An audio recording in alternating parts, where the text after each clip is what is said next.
Hey, so y'all think it's a joke, huh? So y'all think y'all can just like become tourists in Honky Starbucks and I just basically tell me how to do my job. So that's how it's gonna be. Yeah. Yeah. Actually, actually, my okay. girlfriend has a C6 Acheron, so I'm pretty quite well knowledgeable in the power creep space. If you ask me myself. Yeah. So. I pulled for Jiggy. Okay, wait, apparently. So obviously I know what I'm talking about.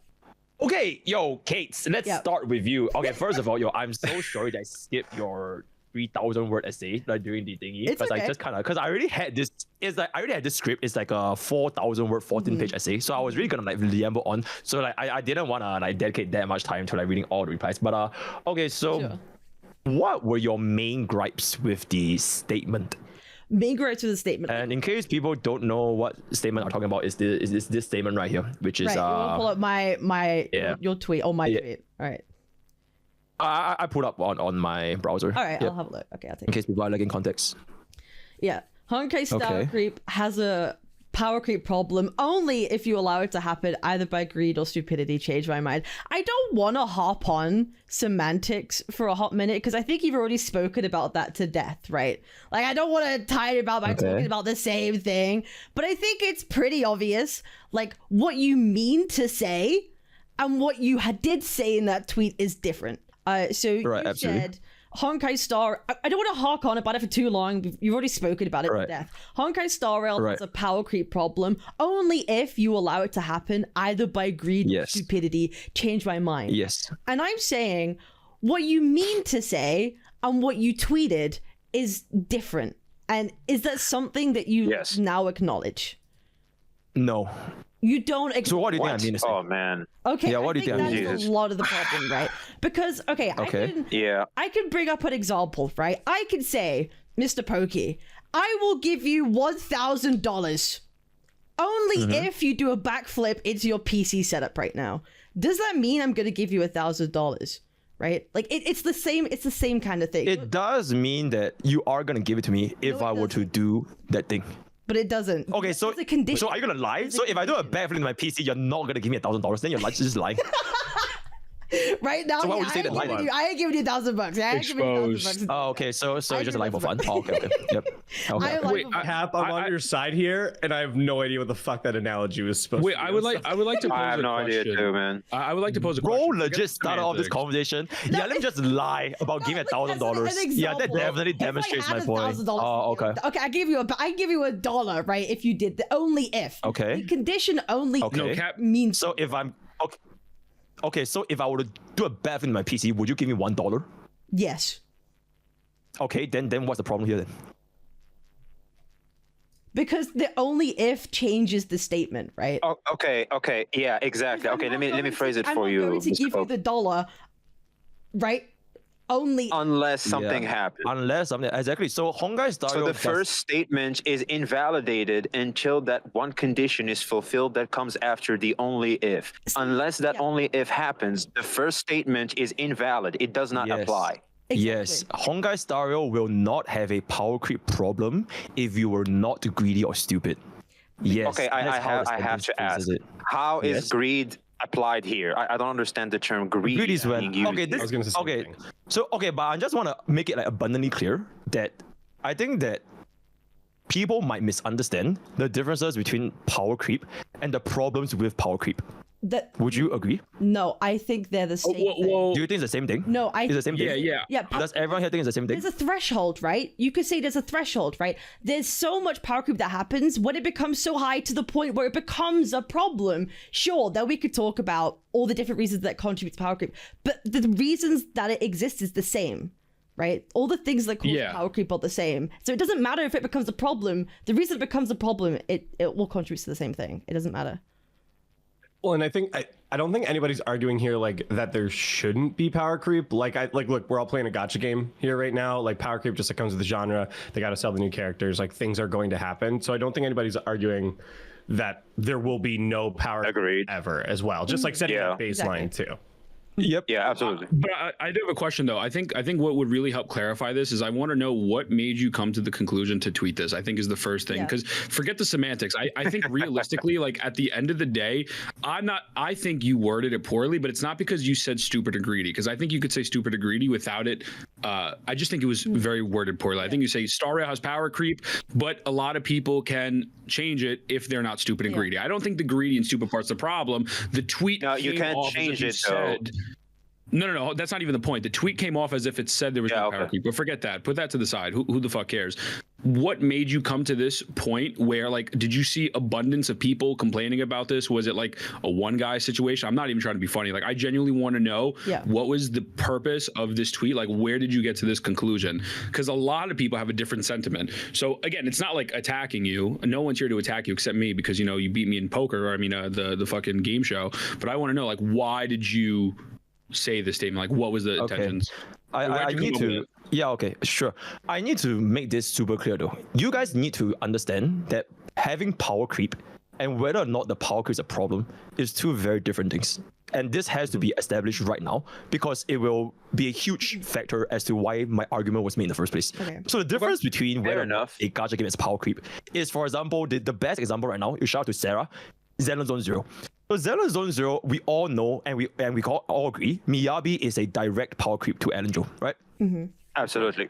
Yeah, but the thing is, there's no problem there in Stellarons Zone Zero, because Stellarons Zone Zero doesn't make Elenjo completely obsolete, even though Miyabi is a huge power creep. So there is no problem for, I would say, pretty much the entire player base as of now, because the problems doesn't exist yet, despite the fact that the power creep exists. Now, the difference with Honkai Star Rail is that the power creep exists, and this problem is mainly getting experienced by the players who were stupid or greedy. So that is the entire premise of the argument. And my final line was try to change my mind on why do you think this power creep problem wouldn't affect you if you were not stupid or greedy. Right. The problem I'm still having here is, what do you mean by greedy? Can you clarify for me? Right, absolutely. What is a greedy player? Okay, a greedy player is basically a player that wants to prove for everything without spending money. I think that is pretty greedy. And it's not based on the factor of, it's not because like, I need this brand new unit. There's a very big difference between need and want. So greedy players will basically, they just want everything, and they will just not save up all these stellar jades, and they will just get it. So that would be greedy. Yep. Wait, that's unrealistic considering the formula of gacha games. Like, that's not greedy, that's just stupid. Well, that's why it says greedy. No. Yeah, I'm saying, like, you can just keep the stupid. Like, the greedy doesn't make sense. Like, it's just pure stupidity. No, it's not stupid to try and chase the shiniest new things, because you know, let's just be real, it's a gacha game, it's a waifus, they market it. No, people will want to prove for that because they're greedy. So I don't think they're stupid for trying, but the stupid portion comes in when they are like, trying to like collect everything. But at the same time, they're expecting to not give a damn about team building. Specifically, I'm referring to Honkai Star Rail, not all gacha games, but Honkai Star Rail specifically, because in Honkai Star Rail, you can't really have a lot of freedom when it comes to how can you play the game, right? You can't just like perfect parry, Kara cancel, negative edge to make your units stronger than what they're meant to do. Honkai Star Rail is just you build this team and you use them and it's done. So what's stupid about like these players are they don't want to care about meta, they don't want to chase meta, they just want to be casuals. But at the same time, they are expecting the absolute best results. They expect to full clear all endgame content, and I think that's a pretty stupid way to go about it. For sure, hold on. The reason why, I want to push back. Hold on, silly. I don't think anyone disagrees with that. Like, I should be able to play whatever. Like, no one says that should be a thing. I want to disagree with it slightly. Hold on. Okay, sure. That's why I want to interject here, because I think if you look at Honkai Star Rail from 1.1 to like maybe 1. Let me check my sheet here. Maybe up to like 1.4, I would say like Memory of Chaos, you could have had a reasonably invested account like with that initial roster of characters, and you just wouldn't have had an issue with clearing Memory of Chaos to get 12 stars. If you had actually just like, and I mean, like, you're putting your traces in, you're upgrading your relics, you're upgrading your light cones, like you could have like, a very like casual free to play account, and you could get a 12-star clear on Memory of Chaos. And so I think that set an expectation of players that, okay, even if I don't have all the exact right meta units, I can still clear this for the resources in the game. And then I think basically since probably 2.3 with Firefly, that's when we see like the crazy HP and damage ramp up. I think like Honkai has just like completely flipped the expectation of that endgame content, where now it's flipped from, well, it's no longer you just need to have a reasonably invested account. Now you need to have the exact right units or else it's just not even possible. And I think that's where more of the frustration is coming in, is because the expectation of that endgame content has completely changed for players. Okay, Connor, wait, Connor, do you play Honkai Star? How much do you play this? Yeah, I played since 1.0. I've played. Do you still play? Yeah, I'm a technically a light spender. I'll buy like monthly passes, battle passes and stuff, but I've never bought any major packs. Okay, the main reason why I have a problem with this is because that is just demonstrably false. There is a much lower clear rate at the start compared to right now. People are actually having an easier time getting 3 stars in Memory of Chaos because they have an access to much more OP units, and the Memory of Chaos buff is extremely powerful. At the very start of the game, the clear rate was abysmal. Nobody had time to build 2 teams. Nobody had time to pull for Silla Jing and everybody. It was way more difficult. Yeah, exactly. Which is exactly the point where it is even more. What do you mean? Doesn't make any sense? Because like people have way more time to actually play the game and to get all the characters. Yeah. So, of course, eventually when they invest in an account and in characters, like sure, like no one would disagree with that. Right. Yeah, like to say I don't mean to cut you off, but to say like the clear rates at the beginning are bad, I mean, yes, but also the expectation of that I could still get the clear if I'm skilled enough with the freedom of other characters. The clear rates got massively better because you have Super Break, you have Acheron, you have Facia, you have these other things, and people are more well versed in the game. That's like saying the Abyss rate clear rates in the beginning of Genshin were shit and now they're amazing, but the Abyss right now is still dog shit. It's in a bad spot because of HP inflation and partially due to power creep. So I get your point, but I feel like it's kind of hard to argue like, oh, the clear rates are better now. It's like, yeah, they're better, but that doesn't necessarily mean it's a correlation because of the fact that power creep is not bad. I actually think the clear rates are there because there's whales doing power creep. But yeah, power creep is always going to be okay. I'm not trying to argue that power creep is bad. It is always going to be bad. Gacha combat is a gacha game, is a predatory game. Power creep, it will always be a bad thing. So I'm not trying to argue. The argument here is basically the problem whether this power creep is like going to be affecting your account. If you want to look at clear rate right now, okay, we don't even need to talk about the start because if you want to consider that people aren't even investing, right now, you have more tools technically to clear all these different endgame content.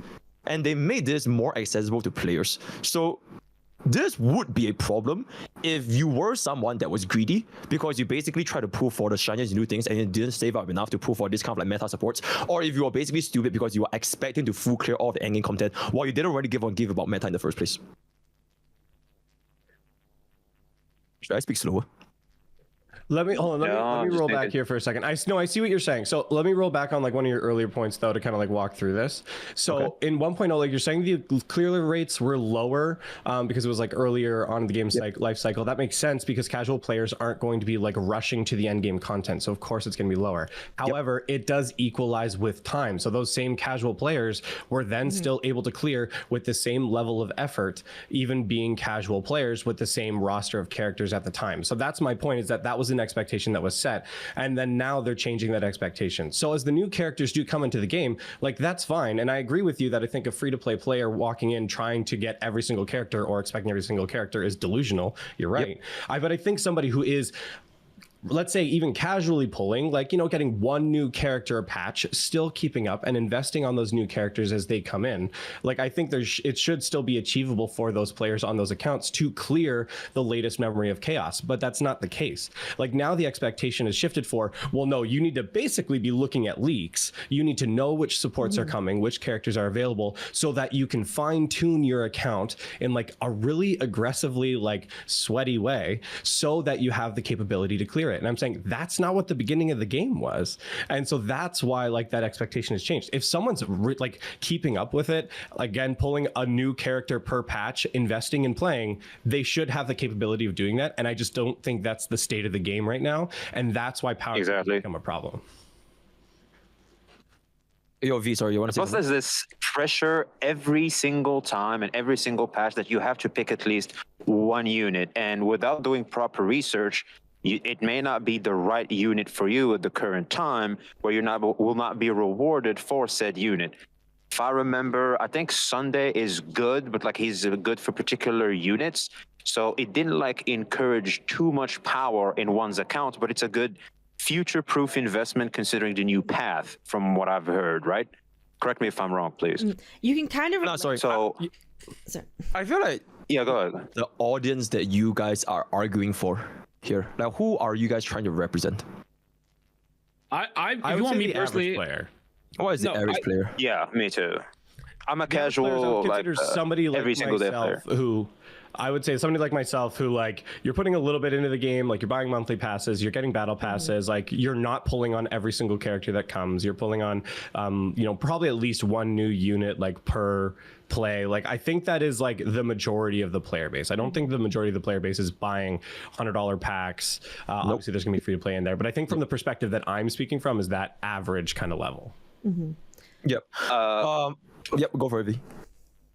For example, I think you spoke of like, okay, so the type of players you're encouraging in the sense of your argument, from, if I understand correctly, I just want to make sure I understood what you said, is a player that basically is wise and smart enough in how about they go about the structure of their account, yet are not like greedy and stupid in the sense of being weak to the predatory tactics that these gacha games employ, where they want to get every single unit in the game.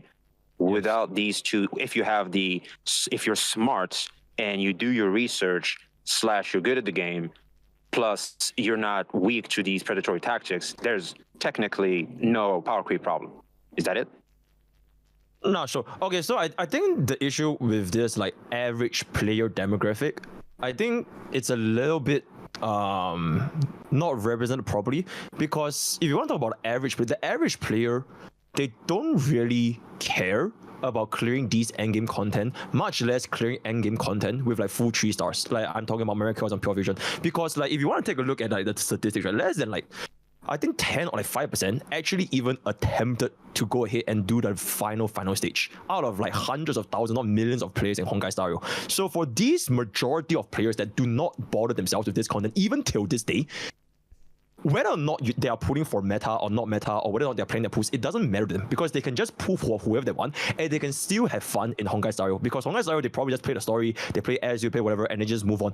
If, let's just say, there are players that want to, they pull for who they like, they try to save up for 1 unit per patch, maybe it's meta, maybe it's not meta, whatever, and they still want to attempt to clear this endgame content, it wouldn't be the end of the world for them if they didn't get the full 3 stars, because the difference between a 3 stars like 33 or 36 is literally 80 strategies.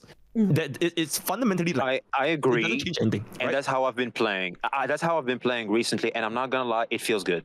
I agree with the sentiment 1 million. Exactly. So But I want to interject for a moment, because I don't disagree with what you're saying. Like, excuse me, I think the overall statement of, hey, if people are just saying, hey, I want to pull this shiny unit, there's no synergy here, or I want every single character and they wind up losing every 50-50 and they're poor, those people are stupid. I'm with you 100%.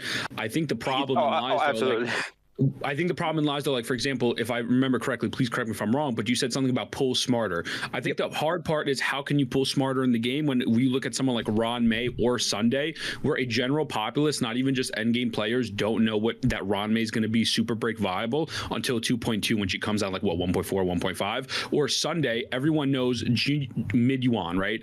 But people are going to skip Sunday due to the fact that, hey, listen, he's really not that great. He's just going to buff, mid yuan, and then come 2-3 patches later, whatever it is, they're going to be the best in slot for the next year. I think the problem is I think the problem is the way they place these characters. Like someone in my chat said, it's like you have to put a sticker on it saying, hey, not that they should do this, but like, hey, we're delivering a meta around this new unit, and right now it doesn't look like they synergize with anyone currently, but give it 4 months or 2 months and they're going to be the best in the game, and then you're going to feel stupid for not rolling for them.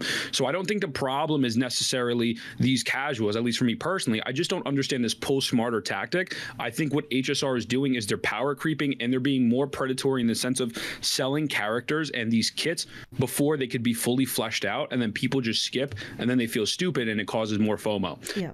Like that's what I think the issue is for me personally. Like we all remember the time when Ruan Mei was first like kind of spoken about. Should we pull for her? Should we not pull for her? And it was a very much like it was a highly debated topic. I disagree.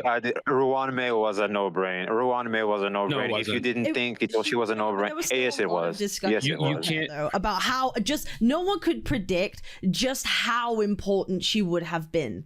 I'm gonna tell you why she was a no-brainer. To this, she's a no-brainer because of what she does. I'm gonna tell you why. All right, what?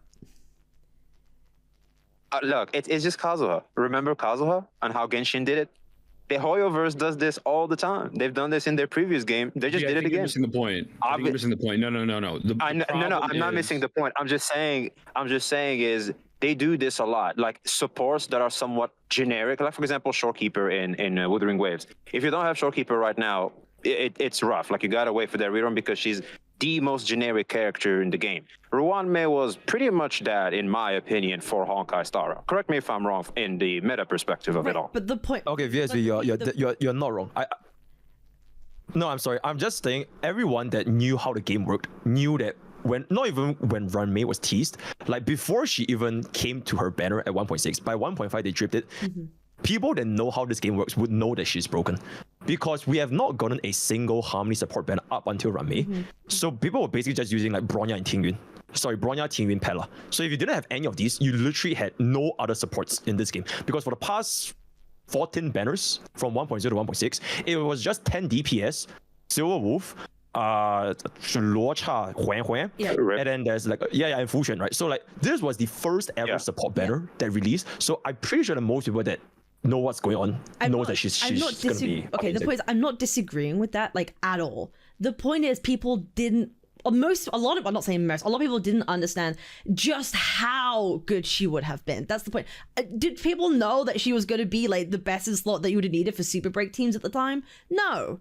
People didn't think that would have scaled to that extent. That's the point. Yes, people. Yeah, super break was not even but not that good, right? Like that's really the point that is being made. Okay, but the thing is, people don't need to know she is that good to prove her though, because at that given point of time, at 1.6, people know she is good. They don't know if Super Break is a thing. They don't know if Firefly is coming out. They don't know all that. But based on whatever they had right there and then, she is super, super good. And it would be foolish to skip her, even if you didn't know exactly. Yep. What would you consider pulling smarter then? Because in my understanding, because again, I understand what you're saying, I understand what V is saying, but I feel like this is, and obviously other gachas do it, but I think HSR takes it to a completely different level because they do it over and over and over again. They've done it with multiple units. I don't want to get into, we'll get into specifics later, but how can someone pull smarter? Like how can someone say, hey, I need to get this character because I know, especially for the general population, like I feel like it's a really big stretch to say just pull smarter forehead. And we'll get to pull distributions in a moment because they obviously don't reward you the way that like people are saying pull smarter, like you'll say that. But like, how is that if the meta is changing so consistently, you pull for Kafka, then DOT kind of gets put on the back burner. And therein lies the problem. Happens. Yep. And then after that, it's like there is, to say pull smarter, I understand. I don't necessarily disagree with it. But in this game, there isn't an easy roadmap for that. It's very unpredictable. And I think the meta is shifting so constantly. Yeah. For sure. Exactly. I'll shut the fuck up. No, I'm kidding. Yeah, no. No, I started to think, like, go. There's also, we have to bring into the conversation the fact that Honkai Star Rail is kind of not unique, but in the sense of the rate at that 5 stars are being delivered to people is not a conversation that's like really been had yet in this whole discussion. The rate at the 5 stars come out, and also the lack of pulls that come with that too is, I think, a very like a conversation that we should have, because it's a thing, because it contributes to people not being able to pull as regularly, not being able to do these things, and it makes the free-to-play casual experience like not as nice thing to do, even if you're a light spender. Like I already made a tweet about it, like if you're a light spender, you get the battle pass, the monthly thing, you still don't have enough pulls in a whole patch of 3.0 to even guarantee one of the like 8 people that's going to be on like the banners, right? That's what not feels good to people, and that contributes to power creep, because there are so many options now being fed to you. It's like, what do I do now? Do I continue to invest in like the teams that I had from 2.0, 1.0, or do I be like, you know what, I'm gonna bank on that next like support that's gonna come for like the summons team. Like what, like it's people have a hard choices to make and be presented with 8 banners, not as many rewards. Like I even made a thing. Honkai Star Rail gives you less pulls per character than Genshin Impact does, which is kind of crazy, right? So why are we not having these discussions? The actual discussions that really matter to free-to-play and casuals. Yep. Okay, so the reason why that's the case is because you don't need every single character in Honkai Star Rail. This is really just that simple. They offer you a lot of different units in Honkai Star Rail. It doesn't mean you have to pull them all. So this, I think I saw a tweet where you basically showcase how every single patch you are given as complete free to play, roughly 100-ish pulls, but that is not guaranteeing you a hard PD, which is roughly 160 or like to 180, right? That was your main gripe. So if you can't even hard guarantee a single unit per patch, then there's a huge problem. Okay, my problem with this is it's kind of arguing in bad faith because you're using an extreme example of like, okay, if this person can't hard PD, it's really reset. While on the flip side, I could make the exact same argument. You can just be lucky in getting a temple. So I don't really like this arguing for like extremes. Statistics are involved in this, true.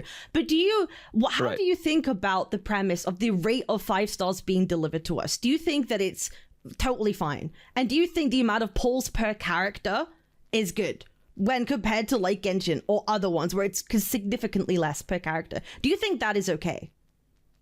Right. I feel like it's okay because you can make use of this without pulling for every single unit. Would it be better if we have more? Absolutely, right? If we have more pulls, it's never going to be a bad thing, right? If you can have access to more teams, you know, if the devs gives you more, if devs listen, it will always be a good thing. But the thing is, the reason why this is mainly a problem, and back to my original tweet, which is for the greedy or stupid people, is because they didn't know how to properly invest in their teams at the first place. So I think a excellent example that's been brought by a lot of people is DOT, right? So there's this saying that if you invest in DOT, right, you pull for a Kafka, you pull for a Let's One. That's basically, let's just assume that you won both 50-50s. That's like what, 160 pulls. So if you invested 160 pulls in the DOT, and all of a sudden they release Face Out, which is like broken, right? She's gonna be dealing a lot more damage, not all Firefly, all these new archetypes, and it will make players feel that, oh shit, my investments in DOT, they are completely wasted, and I should just go ahead and pull for the brand new units right now. The inherent flaw with this is that DOT is not useless. You can quite literally still use DOT to clear endgame content to this day. Is it going to be the fastest team? No. It is not going to be the fastest team. And I think people that feel that DOT is dead now, they might not even be arguing for clearing endgame content in 3 stars. They might just be thinking, oh shit, my DOT last time, they used to clear like 2 cycles, 1 cycles. Now they're performing like 3 or 4 cycles. And to them, that is a problem, which I feel that also screams a little bit of entitlement because it has been basically 1 year. Entitlement, no, because people do spend money on this game, right? So when we talk about entitlement, oh, they're entitled to this, entitled to that. These people that say might have spent for like a Black Swan or Kafka or whatever, let's lightly spending, whatever it is, had some monetary investment in it. And they got nothing to compare their dot teams to like the Fei Xiao. That does make people feel like, I don't think we're arguing. My monetary investment that I had in these teams doesn't actually stack up to a monetary investment that I could put in like physically for a Fei Xiao, right? So, okay, wait, kids, I want to ask you something. Hold on, we're not arguing either that like somebody's not getting a 1 cycle clear from like a low spender perspective. Like that is absurd, I think, to be like, oh, I'm gonna 1 cycle clear. Oh no, now it's 2 or 3 cycles. Like we're talking about like full star clears, right? We're talking about like making it within 10 cycle clears. And I think like that's more so the issue is people are still having difficulty making a 10 cycle clear as opposed to a 3 cycle clear. I want to hear Pogi. That was Connor. Yeah. That was exactly what my thought was. Like I think a couple of hours ago, I thought people were arguing DOT can't even clear in 10 cycles. But after I had a pretty interesting, I saw how people were replying, there might be a lot more people than you think that are just expecting the DOT to clear in 2 to 3 instead of clearing in 10 cycles. There's actually a lot more. They're stupid. And they're stupid. I want you to finish your point. Finish your point. Yeah, no, but back to Kates, right? So Kates, you mentioned that they invested a monetary investments into DOT. So they will feel bad. Scenario where someone does. No, okay, let's just assume that they spend money. Right. Let's just assume they spend money for DOT, right? They spend money for it, and then now they see Fei Xiao coming out and clearing in 1 or 2 cycles. I think my question with that is, so what if Fei Xiao clears in 1 or 2 cycles? I have the question. I have the answer for that, though. I have the answer for that, and that's what I was about to say. The so what is that was 3 patches later. And that's the problem. Because the best, correct me if I'm wrong, the best in slot DOT is Black Swan in 2.0 drops, and then also Sparkle drops in 2.0. Both of them are, Sparkle's high key obsolete. The second Acheron drops. So people feel stupid for pulling for that because of the fact 2 patches and Bibbidi Skibbity fucking dog, you have E2, or you need E2 and Bibbidi Skibbity Libbity to get it to make it worthwhile. I think that is the problem, that they're moving so fast. I don't care that the meta is moving. I don't think that's the problem. Like, the meta has to move. Realistically, Honkai Star Rail is not an open world game. The whole thing is team compositions, and they make end game content around different types of playstyles. I think that's 100% valid. But how it's not entitlement, and forget the money part. I think it's just a frustrating situation where if I rolled DOT and Sparkle in 2.0 and come 2.2, they're fucking dog shit. And could they potentially clear, let's say in 3 or 4 cycles? Yes. And obviously we're talking about like 80 Jades at max. Fuck the Jades. I don't think that's the point. The point is the game is moving so fast and introducing such predatory tactics at a fast rate with little extra rewards given. That is the problem. I'm not going to speak for everyone else in this call. My problem is not the fact that power creep exists. Sunday also kind of replaces Sparkle. Sunday, right? Like, fuck Sparkle, just use Sunday. It doesn't really matter. Like, they do the same things. Like, no, but Sparkle didn't even matter because of the fact that you got all these other units legitimately 2 patches later that don't use Sparkle. That's the problem. What's even more hilarious about Sparkle, actually, since we brought up Sparkle, is Quantum Harmony. We have a brand new support that's like the second Harmony after Sparkle, which is also Harmony Quantum, which is the same damn colors that Sparkle has, like making her even more obsolete due to recency. Look, I'm just gonna back off the previous statement though. Like, I think if somebody is like a free to play or low spender and you're expecting to do like 1 cycle clears, yes, I do think you're delusional. I think like the baseline here is like the 10 cycle clear for max rewards. If somebody has a problem with that, like you're not spending, you're not doing that, and you're not playing for meta, and you want to do that free to play, like I'm sorry, like come back to reality a little bit, okay? Right, how about we shift the conversation a little bit to things that might actually be useful for like players in general, right? Like topics that might be useful. For example, I think like. Can I ask a question before we do that? I want to hear Pokke's response though, because I want to hear, like, because you asked that question and I gave an answer. I want to hear your rebuttal, because maybe I'm wrong. Like I could 100% be wrong, but I just want to hear, like, you're saying it's not a big deal. I'm saying the problem is that it is a big deal because it's 2 patches later they're dog shit. So that's my question. Like maybe let me not say dog shit, because someone in chat's gonna say, well, actually, Ethan, you could clear with it. So what do you think? Like, that's my problem with it, that it moves so fast. Okay, I think this really just boils back down to why did the player pull for whatever unit they want to pull in the first place? So I'm just gonna automatically exclude all of the players that put a unit for like waifu husbando, because if that's the case, that's because they're waifu husbando. Like, it doesn't matter how. So we'll only care about the players who are pulling just for the sake of like endgame content, right? Clearing the memory kills and all that kind of stuff. So if we only talk about this group of people, first of all, if you were pulling for endgame content only, you would have to admit that this wouldn't have a pretty good impact on your account, because you're essentially spending 70, 80, 90 or 100 pulls for potentially a couple of like teeny weeny amounts of jade. So we can third of a pool. So we can first acknowledge, if you were pulling for endgame content from the very start, you are probably not a very smart person, especially for that specific endgame content, which honestly has been very prominent, because like miHoYo, they always upsell the banner rate up, right? Like when Dale came out, there was a trotter that did bonus damage. Right now, there's 2 trotters that, this AoE is going to be very good for big Herta. And then they always do this every single time for new DPS units comes out. So I would say that a camp of people that put for specifically DPS, I wouldn't say everyone, but they probably thought that, oh shit, these brand new DPS units look so broken because this Memory of Chaos buff in them looks so much better, and now it's like all my other old units, they used to have this Memory of Chaos buff, which is now no longer going to be for them. They feel that it is like dog shit, right? Like what I said, dog shit is like, oh my god, it's unplayable, it's so much worse, and now they get greedy. They want to pull for these brand new units, when in reality, they frankly did not have to do that, because whether or not you pull for these brand new units, it wouldn't change the fact that you already spend money for your old units. It's kind of like the whole DOT thing. Even if you saw that Fei Xiao was like a super strong unit that came out, it doesn't change the fact that bro already spent like 160 to 180 pulls for DOT, which means that if they keep chasing this cycle. They always chase the new thing. They always chase the new DPS. It's always stronger and stronger and stronger. Yeah, sure, they can still clear, but I just want strong and strong units. This will lead their account to the point where all of these old units they put is basically worthless because they just gave up investing, but they already spent all these strategies in the first place. So it led to this, they keep chasing this new thing, but in return, their entire account as a whole is not that good because they keep just chasing. So yeah, that's my response. So I get you, and Kat, please tell me to shut the fuck up if you want to move forward. But then my question or / response to that is, because again, I literally just want to hear you out. I'm not trying to change your mind. But then what do you think is pulling responsibly? Like, can you give me a map right now of what? And I'm not trying to be facetious about this. I'm saying like, okay, if someone gets Sparkle and they had Imbibitor Lunae, and now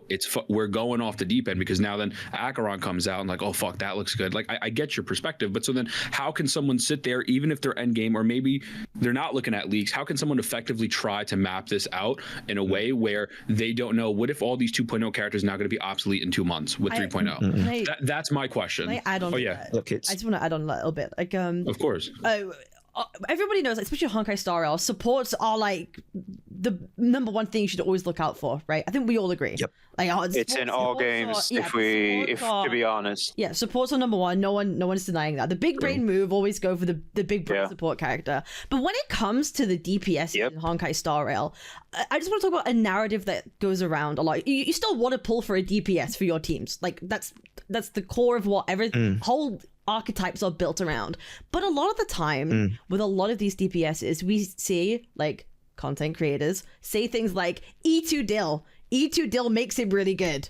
E2 Acheron. Oh yeah. We don't do copies, man. Like chill. No, guess what? Like all this thing, and suddenly it's like, okay, now you want me to pull for 3 copies of the DPS that's probably going to be irrelevant in like how many patches? Like that's also a conversation to have. The amount of like.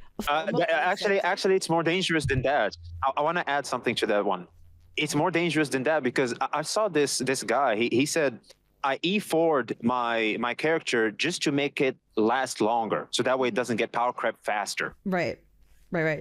What character? Yeah, it's like what you said, E2 Deal. Like you E2 it just for the sake of it'll last longer. You want people think they're future, but I think a lot of people say like, you need E2 Deal for him to like work properly, or E2 Acheron. Oh yeah. Well, same thing with like E2 Firefly. Like they hide so much power between the first 2 eidolons of these characters, and that's also important.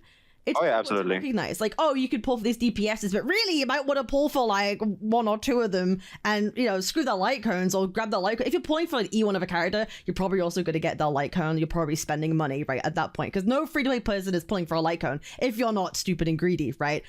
So that's something to keep in mind. Okay, sorry. So the main point is, do y'all have like a problem with like people pulling for eidolons? Like, is that the main point here? No. No, I'm saying that it's not realistic to say that casuals should actually get copies in order to future-proof their older units. I think that's bad. Because like that's bad. So it is a problem. The problem is it is bad.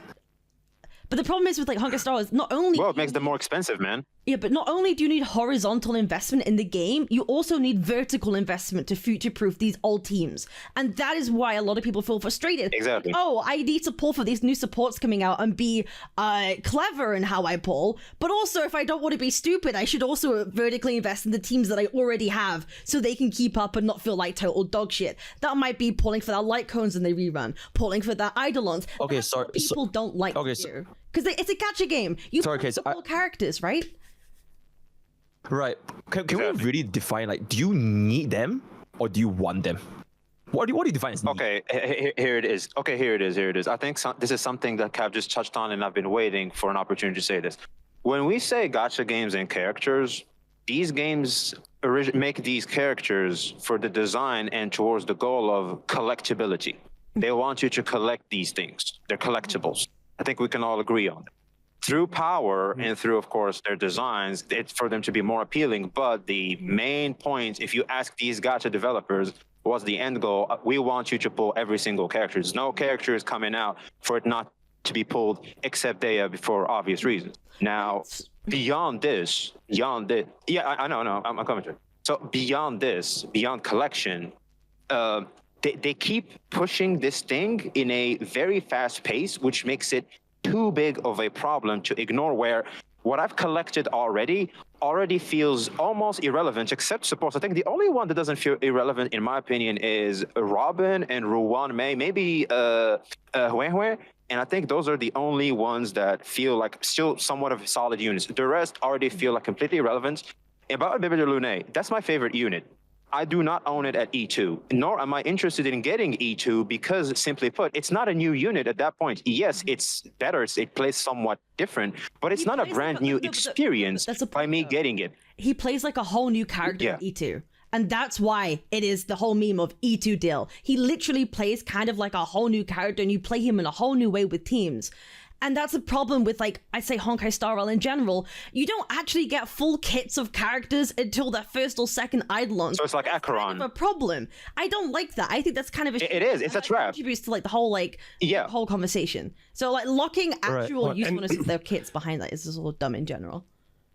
Yeah, I think, go ahead, so Connor. just to define need to make it simple, like, because I don't think we still have really like defined need in this situation. Need for the old units is to keep them relevant, like, as the game continues to progress, as power creep and memory of chaos gets more and more difficult, the need becomes you need to continue to vertically invest in those old teams in a game in which the incentive is to pull and use different characters. And like, because like, let's be real here, nobody wants to keep pulling Eidolons on old characters as the new characters come out. And I don't think that's a greed thing. Like, I think that's how these games are designed. There's a new story, they make you like the characters, you want to pull new copies of them. So people want to feel like as they're pulling on these new characters and progressing, that they can still keep up with the game and not be hard locked to, oh, I gotta get 2 more copies of Dan Heng, or I need to keep pulling for Kafka Eidolons. I don't know if you want to talk about Dot. Like, people don't want to be stuck in the same team that they have had since 1.0 going into 3.0, so they can still clear memory of chaos with an old team. And like, that seems to be the problem, where if you want to do that on like an E0 team comp, like, you have to be pulling the new units, and then to do that you have to make sure you're pulling all of the exact right units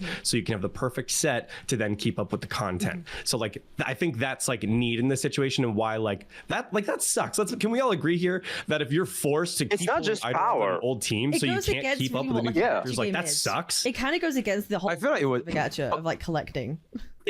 It would be really, really bad, like, if you need to pull for E1 Jingliu or like E1 Stella or like E1 Jingyuan, because if you don't pull for like these Eidolons, they are like users. That would be really, really bad. But the thing is, you don't need them though, because you can still quite literally clear the endgame content with the old units without needing Eidolon investments. Like, you don't need them. You want them, like, sure, like for example, you want E2 deal because E2 deal feels so much better than E0 deal. But the thing is, you don't need them specifically just for the sake of clearing endgame. Let's talk. Wait, I'm sorry. I just need.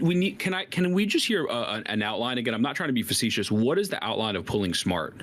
Like, I feel like this has never been addressed yet in any of the conversations had with anyone else. It's simple. It's simple, man. No, VV, I want to hear him say it.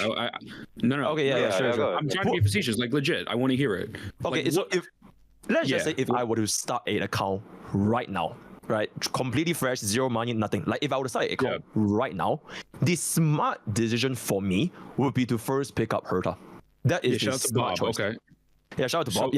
So Bob gets Herta. Okay.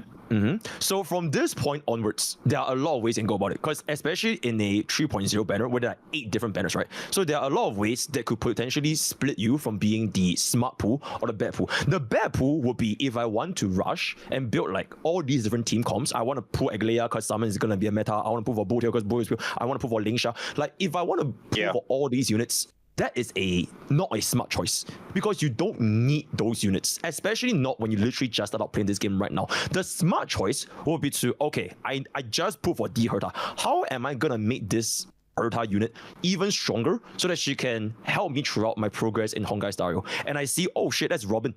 That's a pretty damn good unit. That's a pretty damn good unit with Herta. She works with pretty much everybody. It's Honkai Robin Rail. Yeah. Pulling for Robin here would be a smart choice. If you decide to pull for Herta, but you skip Robin and decide to, you know what, I'm going to pull Aglea, or I'm going to pull Boothill, or I'm going to pull like Silver Wolf, right? These are not smart choices, because you are basically trying to build all these different archetypes, which you don't need. Because nobody's forcing to speed run the end game. That's like, not really smart pulling. I would call it resource management. It is basically being smart with resources. There's no difference. I still think it's being smart playing, but then my point still is, what happens when Herta, there's a character that's introduced 2 or 3 patches later that just outshines Herta. Then and so now, be it. then so be it. So I get that, and I'm and again, wait, hold on. No, exactly. So, yeah, you go. I want to hear what you have to say. Yeah, nah, but okay. The thing is, right, if you want to prevent this from happening, it's just not possible because this is baked into pretty much every single gacha game. Exactly. But it has nothing to do with the decision of whether or not this power creep is affecting your account to the point where it's a problem. It's just specifically about whether power creep exists. Power creep will always exist, whether or not you want it or not. But whether it's a problem for you as a player, especially somebody I'm just gonna be assuming you want to clear enemy content, that is completely up to you, right? Let's just say they release a new DPS that makes it like so much more stronger than D-Herda. It doesn't mean that all of a sudden the amount of money I spent or the amount of proof I spent with D-Herda is wasted, because I will still use D-Herda. I will still use for all of the enemy content as much as I can, and I will try to make use of the resources I have so that she can be viable. I don't care if the brand new unit is like, sure, I could try to prove for them, I could be beta, right? It's super cool, but I don't need them. And that is the problem of it. I think you're framing it. I think you and me are almost on the same page, but I think the framing is completely different. I have no control over the fact that they're dropping a unit better than Herda, and maybe that doesn't negatively impact the account, but it negatively impacts the players because they feel like they are wasting their time. Forget money. Fuck the money. Let's say they're free to play. They're wasting their time. I was waiting for this one. That is not a problem. Because, okay, why would I sit there and build Herda and then 2 patches later, Bob comes out? Shout out to Bob. Bob got put into the game. It's no longer EOS. Bob absolutely power creeps the fuck out of Herda in the sense it just does way more damage. Now, obviously, Herda could still clear in 3 to 4, or maybe let's even say 5 cycles, but Bob is out here 0 cycling with new supports that are on all 8 banners. By the way, we haven't even got to the 8 banners yet, which we'll get to in a moment. But the problem is that you feel like you're wasting your time and your Jades don't have the same value as a Primo Gem or an Asterite because of the fact that you're moving on so fast. So maybe me particularly, I am not moving on, but the game is moving on so fast to the point where it feels like, why am I even bothering? That I think is the framing. It's again the same. I feel like this. Okay, let's just say Bob, right? This feeling that you're feeling. Okay, let's just say Bob comes out and he completely power creeps her, right? This feeling that you're feeling that you need Bob is the exact feeling I'm describing in my tweet. Which is it's not that I need. It's not that I need Bob though. It's not that I need Bob. It's the fact that I feel like, and a lot of players feel this way. It's not that I need Bob. It's like, wow, this feels fucking stupid. What do you feel? So what do you feel when Bob came out? That if I'm feeling that when I pulled Bob. Actually, when I pulled Herda, but now Bob comes out and Bob does everything Herda does, or maybe something a little bit different and completely eclipses it, the game is a waste of time. Why am I spending my hard time grinding 10 hours a week or 20 hours a week, whatever it is, to get these free pulls when Bob is just literally 2 months later stops Herda? It just doesn't make sense. So hold on, like we've already established that like power creep is a thing. So it's like the argument you're making in this situation is that Bob is releasing too close to Herda, and so it feels extra bad. But if it was like, let's say, just for the sake of example, a year from now, Herda got power crept directly by Bob. No, well, that's not a problem. That's not a problem. A perfect example, Hu Tao had a 3-year run in Genshin Impact, and then Arlecchino came out. Arlecchino had a year-long run. Mavica came out. Mavica is an Archon, so she power creeps Arlecchino, although Arlecchino's still in a good spot, it's not a big deal. But when Bob is dropping 3 months later, or we get Acheron, 2 patches later we get Fei Xiao, and then you get, I'm sorry, not Fei Xiao, you get Robin. 2 patches later you get Fei Xiao, and then you are getting Rappa. It's like they're moving on so fast that it just feels like you cannot keep up. So I'm not talking about greed, I'm not talking about wanting every single character, but a lot of people are turned off from the game because it's like, bro, what the fuck is happening? It feels like I have to keep up with the news, and a lot of people are not doing that. It's a pursuit, and that's what it is. Can I? Shout out to Bob, by the way. Sorry, Kate. Because I know the kind of. I'm not trying to speak on behalf of anyone, but the response could be, "But you could still clear with Herda, right? So you'd still be able to. So you might have missed out on one thing, but you can still clear." But the frame again, I agree. It's a framing issue, right? Everything is happening just far too quickly. Yes, you'd still be able to clear with Herda, and you have Bob who would be better. But why are we defending a dev practice of pushing characters so quickly? Why are we defending that and instead being like, oh, but you okay, wait, Kate, I'm sorry. We are at this point, we're kind of addressing why power creep is happening so fast, right? At this point, why is the dev making so many brand units? Okay, but the thing is, that is not my initial argument though. My initial argument is not regarding the problem that is how fast power creep is moving. It is more so whether or not this power creep is affecting your account. But it contributes. Yeah, exactly. Okay. Yeah, sure. If stronger units comes out faster, yes, you will feel worse. Right? You feel that you cannot keep up. That is power creep. But the thing is, you can still keep up, and that's exactly how FOMO works in a gacha game. They release all these units. Yeah, granted, they release them fast. It's bad. Yes. I'm not trying to defend that. It is bad that they release this. Okay. And they make you feel like you can't keep up. But it is a psychology which is inherently not true, because D Herta would quite likely still be able to clear the end content even if Bob clears better than D Herta. So at that point, you have to ask yourself, why would you want to pull Bob in the first? So let's just say Bob clears in 0 cycles or 1 cycles. Why would you need Bob to clear 0 to 1 cycles for you when D Herta for the past 3 patches has been clearing this for quite well? And remember that if you went with the mindset that, okay, I'm gonna skip Herta, I know Bob is coming, then your experience right now is you have nothing. You are going to be using a 4-star win down here. And so it also removes the amount of value that Herta brought to your account in the first place, because every single waking moment you don't prove anything is basically you're using pretty much the dog shit for us on your Honkai style. And I think a lot of times people diminish the effect that you need to pull for at that point of time was, in your opinion, the best decision, because you don't know what's coming in the future, but you know at that point it is good for your account. You enjoyed the value you got from Herta, just like how when people booked for DOT last time, they enjoyed DOT because DOT was really strong. Sure, 1 year, 2 later is like it takes a lot more for them to work, but at that point of time, it was still really, really good. If you, let's just say you didn't pull for DOT, that means you just keep waiting and waiting and waiting and waiting for this new unit to come out. Then that whole waiting period of time, are you still having fun? Because I feel like this ultimately boils back down to, why do you even put a credit in the first place? So yeah. Can I get a clarification on something then? Like, so you're saying, like, you know, Dot was really good at the time, really enjoyed Dot. I mean, I'm a personal Dot enjoyer, Kafka forever. But like you were saying, like, they can like still be viable. What kind of like vertical investment do you think is required though to still like keep Dot relevant? And also be able to prepare yourself for what's coming in the future for new meta gimmicks, right? That's important too. Bobbin.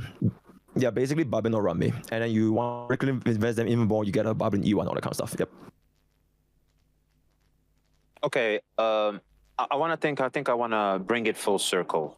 So basically what we're doing and what we're saying is you can adapt to power creep. Now, power creep is a problem. Yep. You can adapt to it through taking and understanding fully how the gacha system works in Honkai Star Rail. You are not forced to always be too sufficient at clearing endgame content, but you are still technically getting the rewards. And the moment you are unable to get the rewards, it's time to look at those free pulls you've been getting and saving, and look at the brand new units you have currently, update your accounts, and keep going like that. Did I get that right? Yep. But like, which is basically not being greedy or stupid. Okay, see, the issue with that is, because of recency, we want to feel the player's feeling on what they own and what they spent money on is pretty important.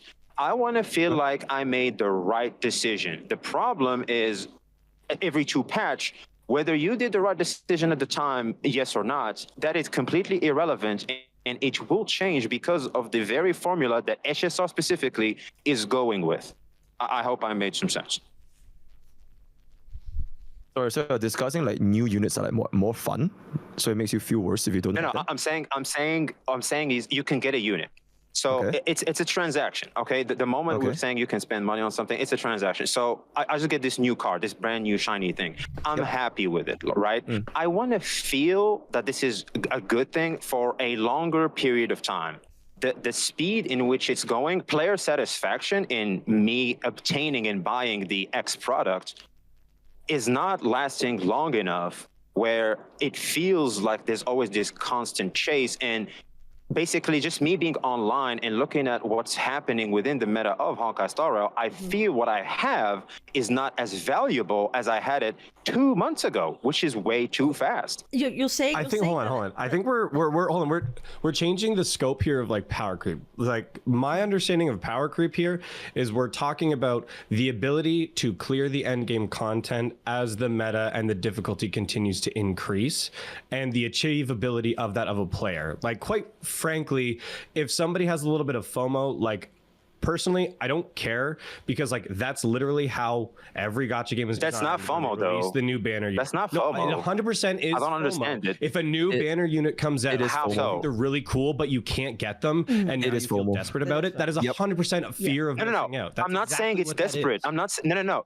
That's not what I'm saying. I'm saying is, even though I don't want this new unit, I cannot help but look at what I already own. I'm not thinking about getting it. I'm thinking about what I have. And what I have is now not the same. It doesn't feel as solid as what it used to 2 months ago.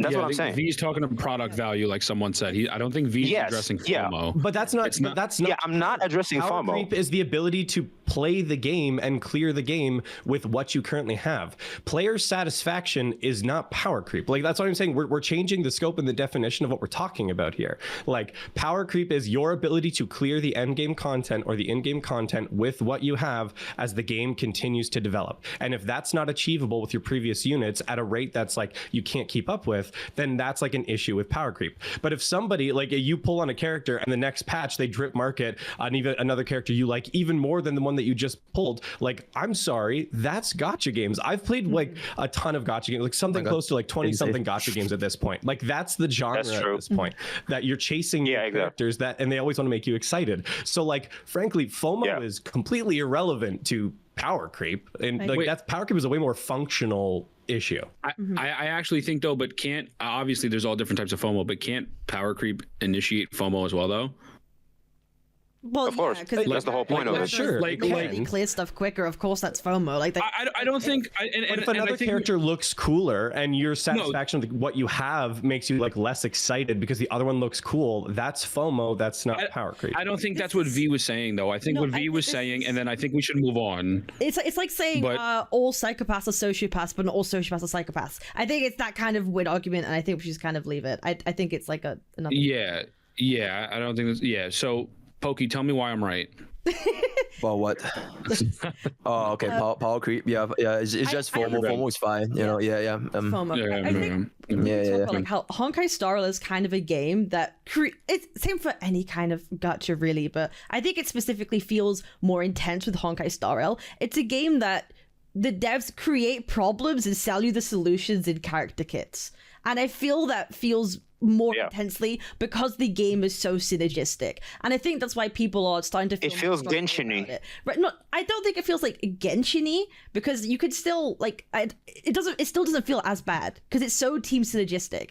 They literally it's the whole point of a turn-based game. They kind of have to do it. They don't really have a choice.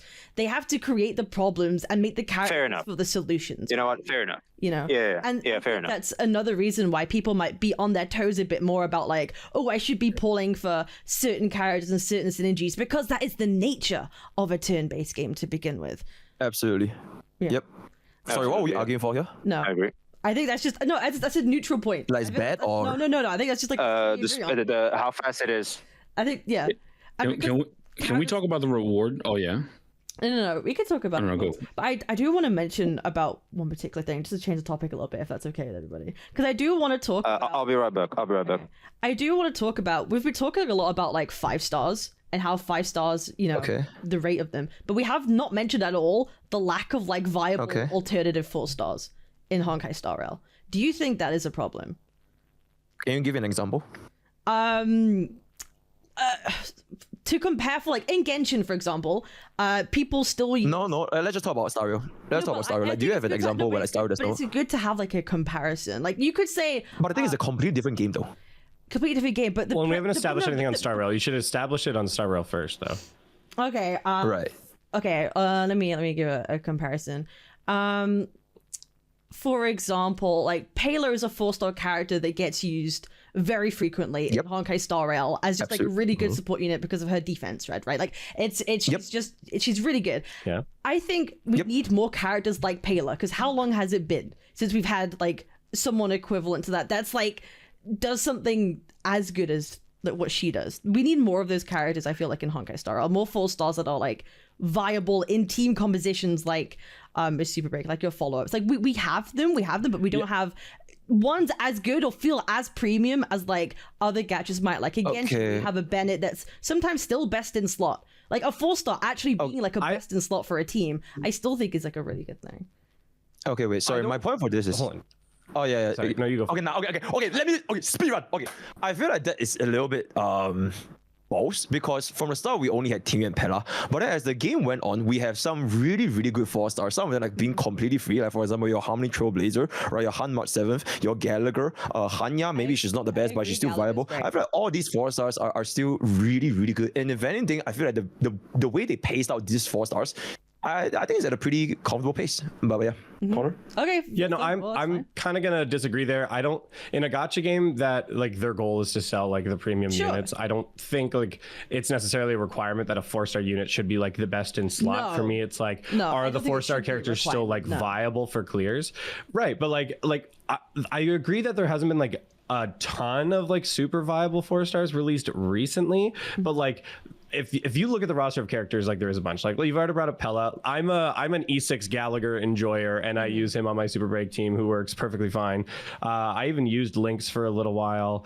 Like, who else is on here? Jue Yi, actually, she's obviously not top tier, but Jue Yi's ability to do like breaks. I'm not denying that they don't exist. Well, but hold on. Your argument here is that there's not enough 4-stars, and like the point I'm trying to make here is like there's actually like quite a few like very viable and very strong 4-stars that are currently in the roster if you break them down. Like even like Gwynaifen for like a Nihility comp, like for doing like a fire Nihility, like even she's still viable in like the right team. So like actually if you were to like break down the full roster, there's only maybe like a handful of units that it's like units are really tough to use or like you can't really use. Like I know one that comes up pretty common is like Yukong is like she's a little bit clunky to use in her kit and requires a little more manual play or fine tuning to use her optimally. So like sure, maybe she's not like top tier, but like the other majority of the characters that I've mentioned, like you build them and it's like set it and forget it. So I actually think like the 4-star roster is like pretty decent, and again with long term getting like E6s, like they're pretty strong characters. Yeah.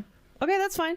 That's fine. Yeah, I think we're kind of going off. Yeah, I get that because I think Gallagher's good, but I think one thing that is good to talk about is the pulls and the lack of pulls and power creep. I think is 100% tied into the gacha aspect, especially with the 8 character banners. I think that is another massive point about this.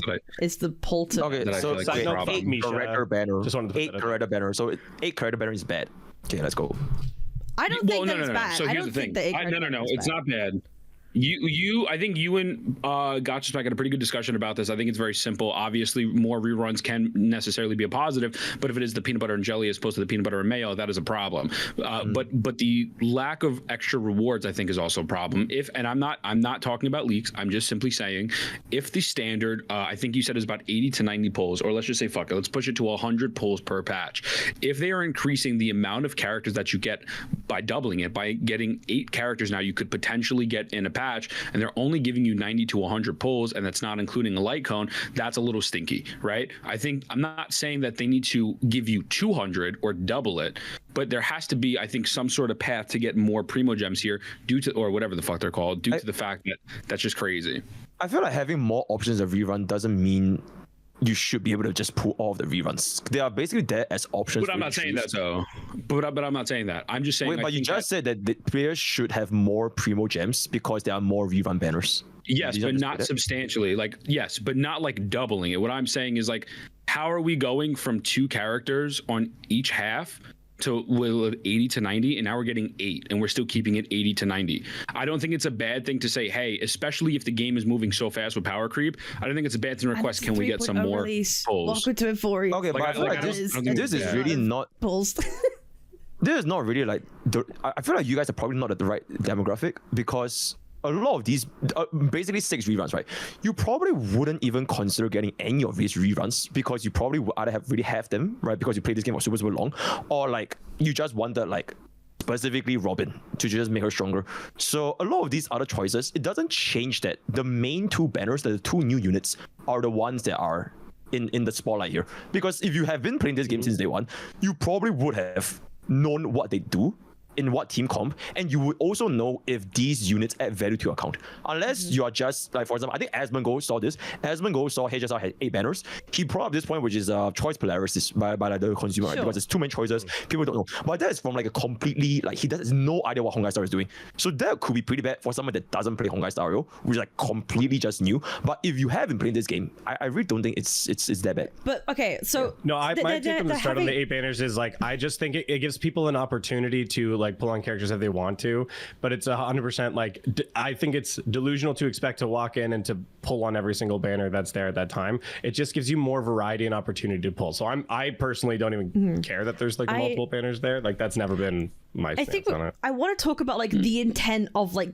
all those banners. Why are the devs doing this? They're doing this because they want people to like fill out rosters of their teams.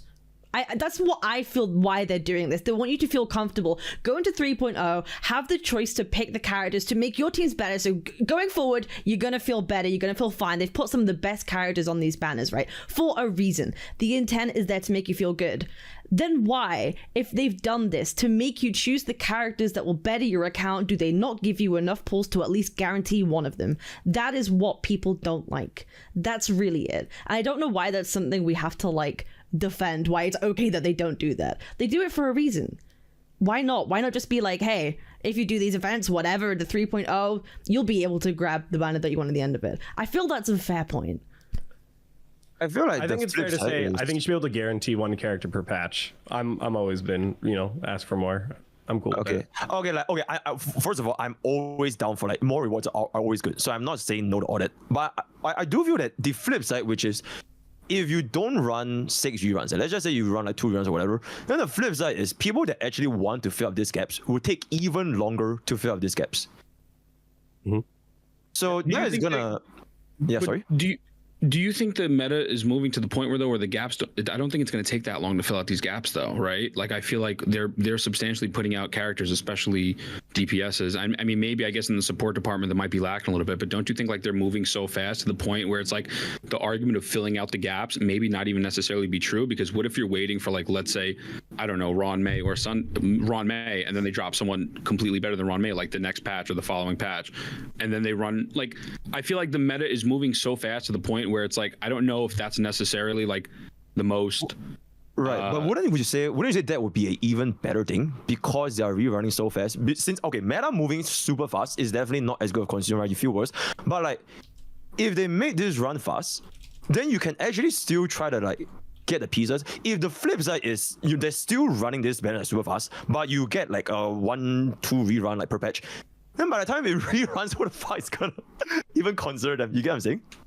Like, what about the players that actually want to play Scylla, want to play Scylla, whatever? If they can get them now, they would technically even have a better enjoyment because they can play right now instead of like they have to wait 1 year later. Who knows what the fuck is gonna happen to Scylla 1 year later? But I don't even want to imagine it. But yeah. I get what you're saying. I just think my point, and I'm not talking about FOMO specifically. I'm just strictly talking about power creep. It's like the meta just moves so fast. Again, I know we're circling back a moment what I'm about to say, but obviously we're talking about a difference like 80 jade, so it's not the end of the world, right? This isn't nuclear drama, but like I just think that it feels shitty and more predatory than normal. And I think that if this is the way something like HSR, I said this previously about Genshin I think sets a standard for the industry, and if HSR consistently gets away with being super predatory, and let's say for example not this upcoming banner, but what if 3.1 out of 8 of them, maybe 4 or 3 of these characters are super synergistic and they're dropping all these things and making it more predatory, and the meta keeps moving that fast to the point other gacha games might adopt this style and it just bleeds into other genres. Other games. Hold on. If I have background, clarify here. Hold on. Step. I just want to point of clarification here. Are you saying having multiple rerun banners happening at the same time per patch in a game that has a big roster is predatory, or the amount of rewards given per patch for loyal players is predatory because it's not enough for a single character? Because like those are two different things for me. That like I don't like. How long does it stay? What? It's normal patch release cycles. There's like the new the banner, and then the big one. Rerun banners. So it's and then like it's each half is they shouldn't have that's an L at the same time. No, that's I'm not. An L. Why is having options for pulling an L? I just don't understand that. No. I'm saying an L if it's not longer. I mean, it should be longer. We should have plenty of time. Like, that shit should stay like I don't think a whole patch or something, like 2 patches. Yeah, Kate, you were saying. No. Yeah. I think VSV is a little bit lost in thoughts, but okay, yeah, continue. Yeah, I don't know what's going on. Oh, I just got back. Like maybe I missed a detail or two, but like I think you're talking about the big big banners, right? The multiple banner thing in HSR, right? I don't know. No, I feel like it's my bad. Yeah, I guess I was off point. My bad. Go. I feel like it's just kind of missing like the not to hark on the point that I made earlier, but I think like it was kind of like ignored a little bit. But like the intent of the banner is to get people to pull for the characters that make their accounts better go for 3.0, and they don't give you enough resources to even do that. Like that's the intent of them, and the devs don't even allow the opportunity for really at that moment for it to happen. And no one really kind of gave a take on like if they think that's kind of like a good thing or a bad thing. Is that something we want to defend? Like is that something we want to defend or not? The median is good though. I'm not saying that more pool is bad. More pool is always good. But it's not to the point of a situation where everybody can't get enough for their 5-star, because it is the median number of pools needed to get a 5-star, which is around roughly 100, assuming half of them lose 50-50, half of them win 50-50, right? And if you want to talk about like the extreme, it takes 180. That can be just another guy getting 10 pools. So on median, it is enough pools for the guy. On an average, sure. Yeah, but it's still... And that should always... Right, but the thing is, the moment you want to argue for like the unluckiest guy in the road, then you also must account for the luckiest guy in the road, right? So arguing for average should be the baseline for this kind of stuff. But okay, I kind of want to just circle back a little bit, because I feel like at this point we're kind of moving to whether or not power creep is good or bad. It's bad, period. I don't think we need to discuss this, because my original tweet, the whole reason why we need this call is whether is it a problem for the player. And my baseline, it's caused by greed or stupidity. And I'm not discussing whether or not power creep and like this meta moving is good or bad, because it is bad, right? But the thing is, it being a problem for your account is something that is managed by the players, right? We can blame the casino for all we want, right? The house is always bad. But I feel like this point is not talking about the casino, it's talking about the gamblers. They want to gamble, they want to, they're gonna win, all that. So, yep. I feel like if you just added that to the tweets, we wouldn't have this conversation at all. Yeah, I like the tweet. I think you just needed to add that one detail, man, and we wouldn't be here. No, my whole point is that like it's not 100% on the player though. That's the point. It's just moving fast. I want to argue that people off. Yep. So yeah, he said that. I think he said that. I'm putting this. If it is a problem for you, it is 100% on the player, because the fact is there are field players, there are casuals that can still clear all endgame content with whatever old units they have right now. Because if this was not the case, then we wouldn't see a single Stellar clearing MOC 12 or DOT.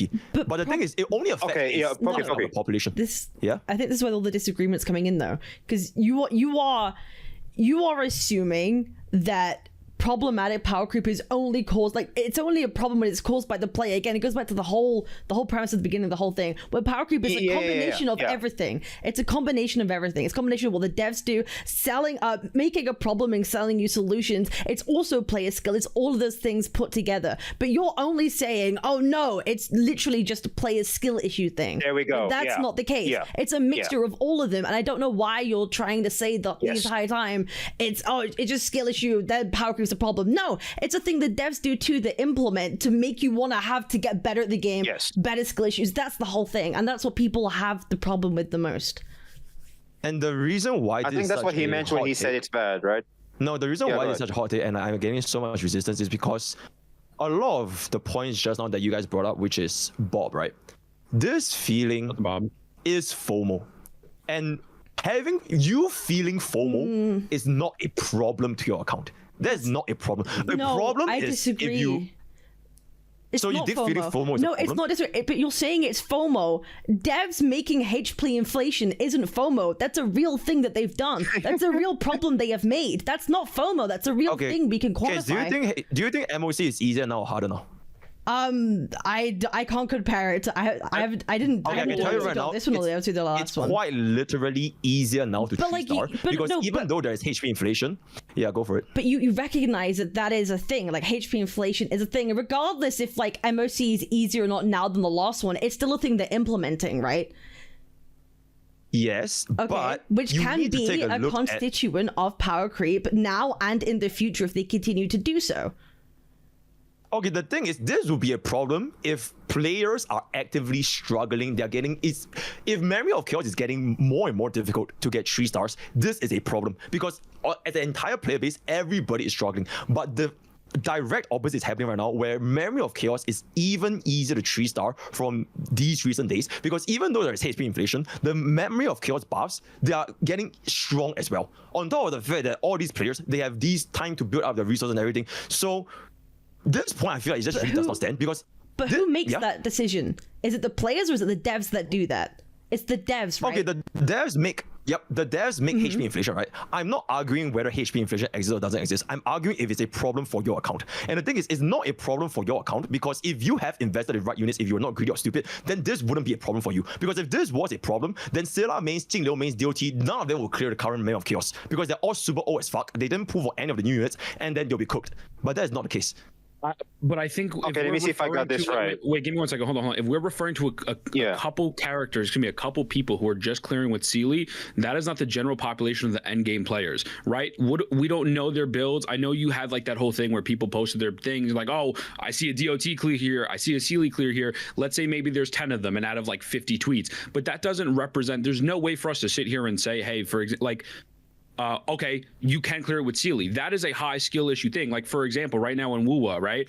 That new middle tower is fucking dog shit. But since I'm goated with the sauce, I can clear it with a Camilla or with Zheng Liao, even though they have higher resistances. So I get what you're saying, and I don't necessarily think you're 100% wrong, because again, I'm feeling you. You can clear it with the old people, but it might take a couple more cycles, and you're thinking people are greedy because they want a 0 cycle. Fine, but the whole premise, though, at least of my point, and I think Cap's point, as well as Connor and V, is that the power creep is still there because these characters cannot clear as fast or as efficient, or some can't even clear at all, to the point where they have to pull out their wallet. Even end game people are going to struggle with Sealy. Just because a couple people in your chat that are probably majority tryhards that are very skilled at the game doesn't represent all of the end game players, right? Okay. So I get you, but I don't know. I don't 100%. No, okay. My point right now is, so you're basically expecting players who are not casual and try hard, right? They are not putting effort for that skill or whatever, but they still expect the full rewards for an end game. No. Okay. That's not what I'm saying. My apologies if I misspoke. I'm saying people who play endgame, just because a couple people in your Twitter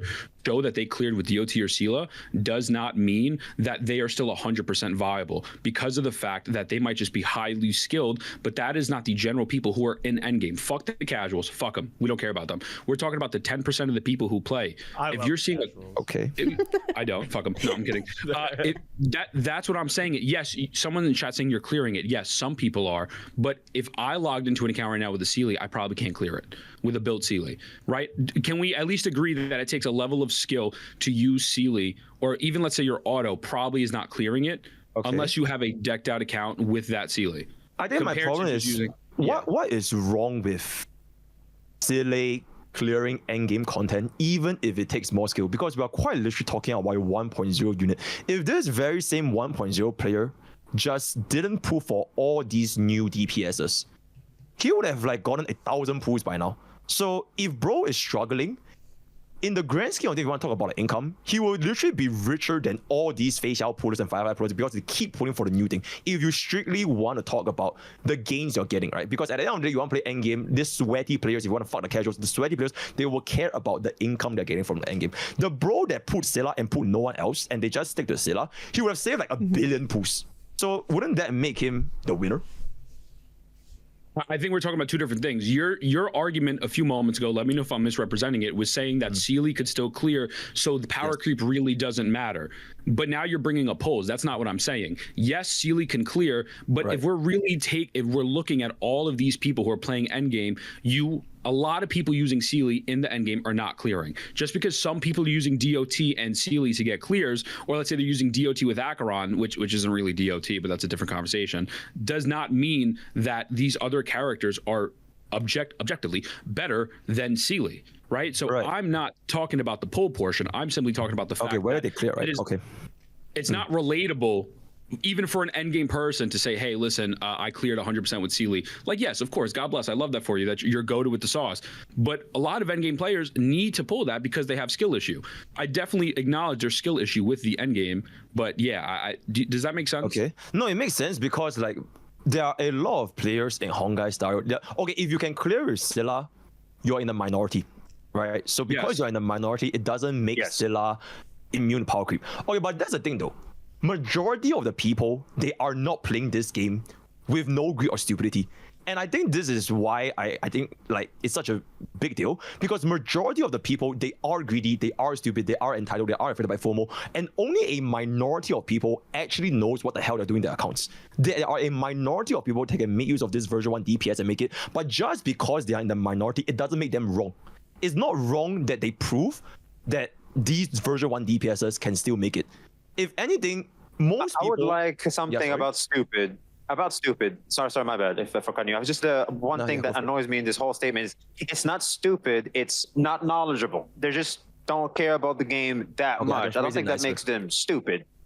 I don't think that's stupid. Like that. Sure. It means exactly. No. It's not stupid. No. Stupid is stupid. No, stupid is stupid. Like saying, oh, I think my shit should always be viable and should zero cycle every single patch, despite the units being in 2.0, now we're in 3.0. No, that's stupid. But someone that just isn't that knowledgeable and isn't as skillful to clear with a Zeely or something like that isn't stupid. They're just not as knowledgeable about the game or skillful about the game. I hope that makes some sense. Stupid is a whole other term, in my opinion. I think it's exactly the same, but sure, we can be. Yep, sure. They're not. I don't see it the same. For me, they're not the same. Okay, like, for me, they're not. He's just very nice. Yeah. No, not very nice. It's just there's a difference in two. I'm sorry for saying stupid. Yeah. No, it's okay. Yep. You're allowed to be nice. It's okay, man. You'll keep rebranded as the nice guy.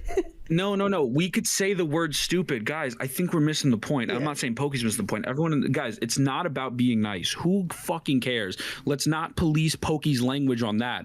The point is that you're shifting the blame to the players. Who the fuck? Yes, people who are greedy are stupid. I don't give a fuck. If you think you're going into a gacha game, not spending any money and rolling every premium unit or all synergistic units, unless you're fucking lucky as hell, you are stupid. Straight up. I don't think anyone is disagreeing here. V might say that they're silly and that's fine. Yeah. They're goofy goober and that's fine. I will call you a fucking idiot. Don't care.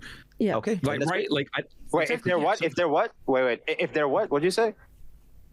If someone is going into the gacha game expecting to get every single unit free to play, they are stupid. Yeah, that's stupid. Yes, that's stupid. Agreed. Yeah. But I'm talking about the skillful, the skill parts, because he was talking about the skill part. That's not stupid. They are less knowledgeable. Okay. Let's continue. Yeah. Right. We're getting lost in the sauce here. I have a question about power creep, but I want to ask Poke though. Yep. So like, Poke, if you were to, rewind in your mind for a minute when Acheron released, if you could rate it out of 10, what do you think the difficulty to clear Memory of Chaos with Acheron was when that happened, when they came out? The difficulty to clear Memory of Chaos with Acheron, like back then, or just Memory of Chaos itself? To get a full clear with Acheron. Using Acheron. Like specifically Acheron? Right, it's a lot easier. Acheron's release, her patch on Memory of Chaos, very, very rated easy. Out of 10. Okay. I give it 10. What do you think, same with like, okay, then let's jump to today. What do you think the difficulty to clear with Acheron today is? I drop it down, right? 8. Like 8 in terms of difficult, like 8 out of 10 difficulty, or no, as in like easy. Oh, as in like it was super easy to clear with Acheron, like 10 out of 10 easy, and then now it's like it's not as easy as the last time. Yeah. Okay, I would scale it like lower in that case, and so like the point I'm trying to get to is like the character who was like absolutely clearing at the beginning of 2.0, even towards the end of 2.0, the amount of skill and difficulty required to still clear that unit still feels like a massive spike in overall difficulty, in like at a rate that I think feels unreasonable, and I don't even think that's from like a stupidity level. Right. Okay, but that's the thing though. Acheron, if you were an Acheron player, right? At the start, I think a good illustration is like the light cone thing. At the start of the game, there has been this saying like, oh, Acheron is like super strong in the light cone, and like, she's bad without it, right? this is an example of whether do you want something or whether do you need something. You did not need Acheron's Light Cone, but you wanted Acheron's Light Cone because it made her stronger. Regardless if she had the Light Cone or no Light Cone, she was still easily clear Memory of Chaos back then because she's super, super strong. Fast forward to today, if this exact same Acheron player, he wanted to keep playing Acheron, right? He doesn't want to pull for any of the units. If he wanted to keep playing Acheron, then he would have very likely made this Acheron stronger, either by pulling for Jiao Qiu, which is like one of the best supports for Acheron, or pull for a signature Light Cone. So by that regard, you could say that the guy just doesn't want to pull. All right, sure, you don't want to pull for anything, right? You pull for Acheron back then, and she just last dropped this entire thing. Then this entire time frame where you didn't upgrade your Acheron team, you would have saved up all those pulls for something else. All right, this pull would eventually have to go somewhere. So it's up to you as a player. Do you want to upgrade this Acheron team, or do you want to just, you know, pull for all these other stuff? And frankly speaking, they're all valid. It really depends on what you're trying to do with the resources you have. Yeah. Yeah, but if I pull the new ones and then 2 patches later we have a new thing that says, oops, the other 2 are now irrelevant, well, that's where the problem lies. Why would it be irrelevant? Again, we just keep circling back to it. No, but okay, you keep bringing up this point where if a new unit comes out, right? Like if Bob comes out, there's this argument where even if Bob is the strongest unit, it's not a problem because your units would have been at the exact same level. Right, whether or not Bob comes, or Bob, Sam, Tom, Dick, Harry, whatever, your unit is exactly the same.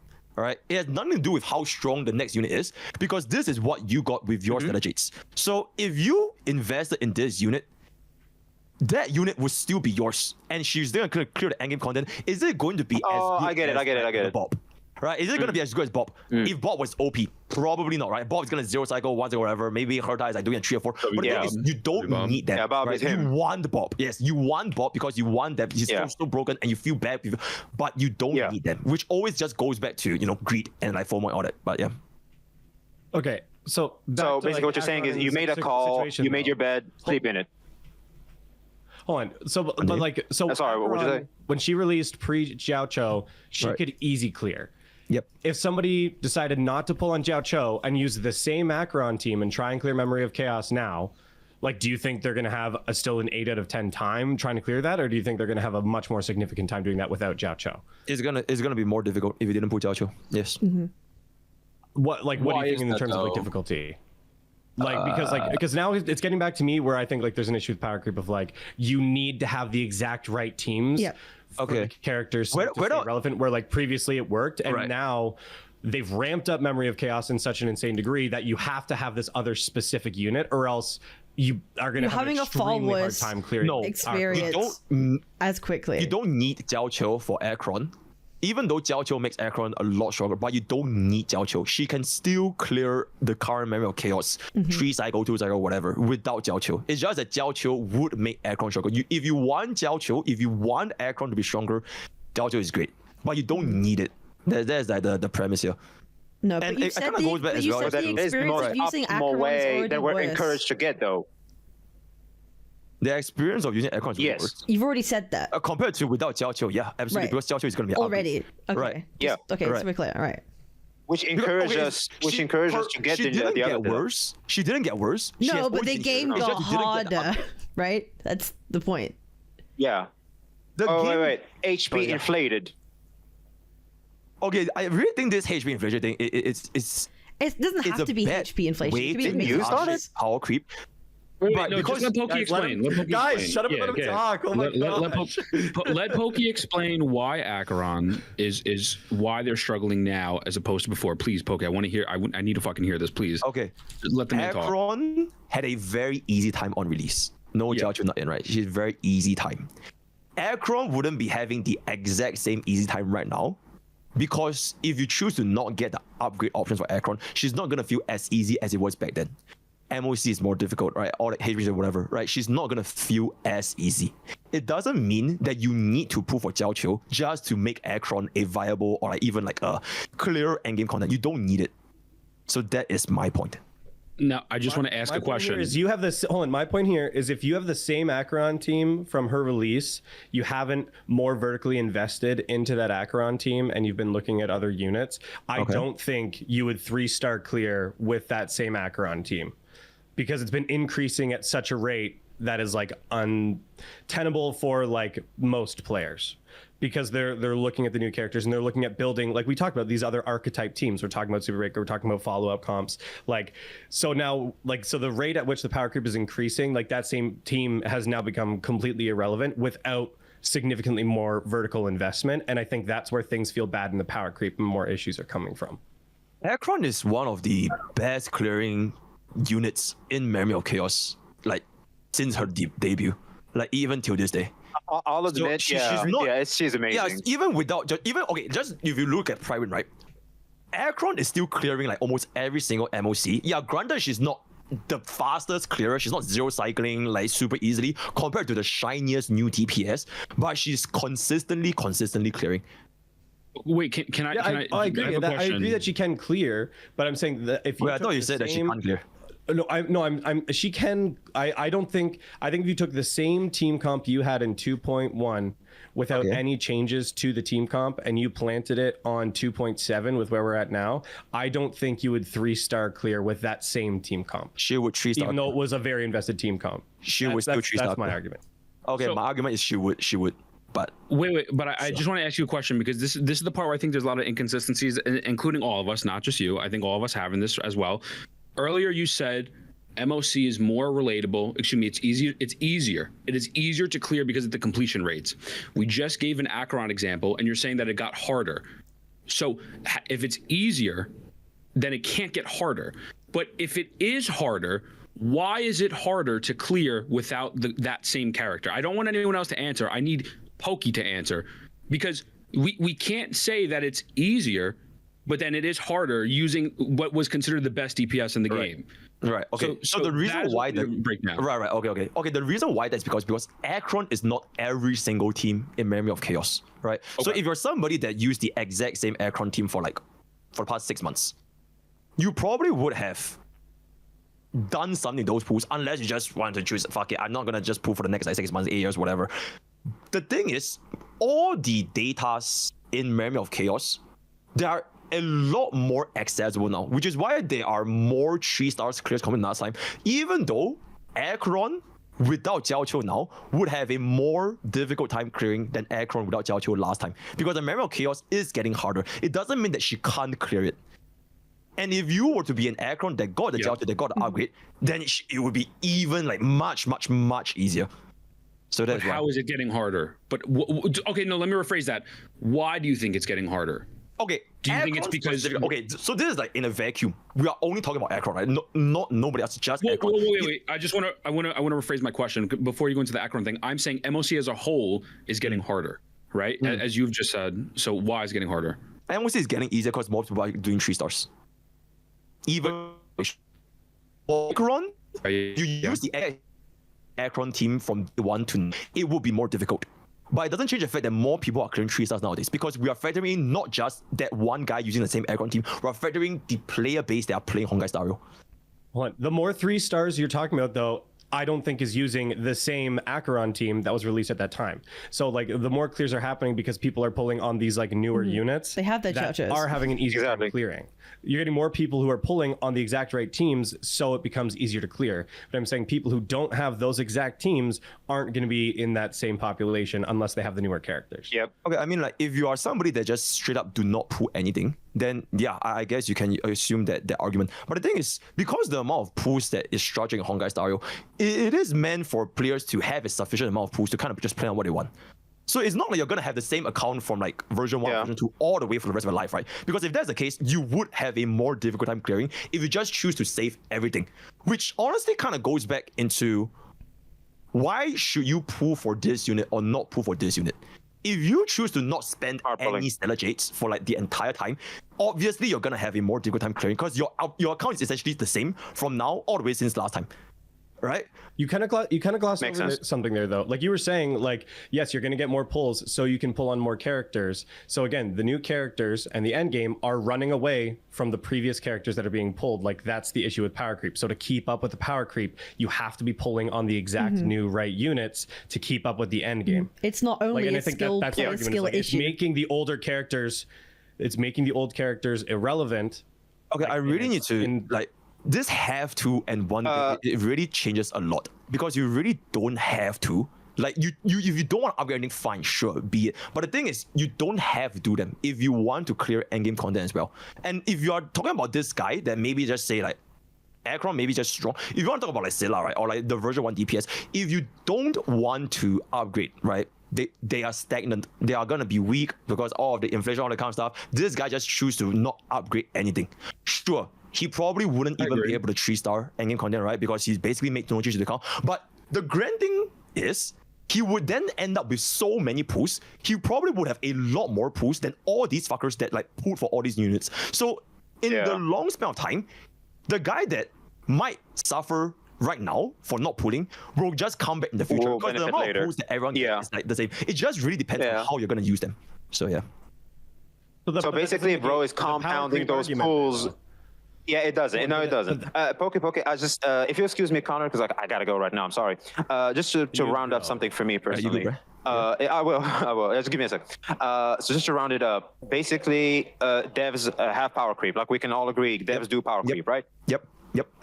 Players can adapt to that power creep, but it does not directly fix the power creep problem that the devs do / excuse the power creep that the devs apply. Is that correct? It wouldn't remove power creep, but it will mitigate whether or not power creep is a problem. Yeah, it can mitigate it. But like, does it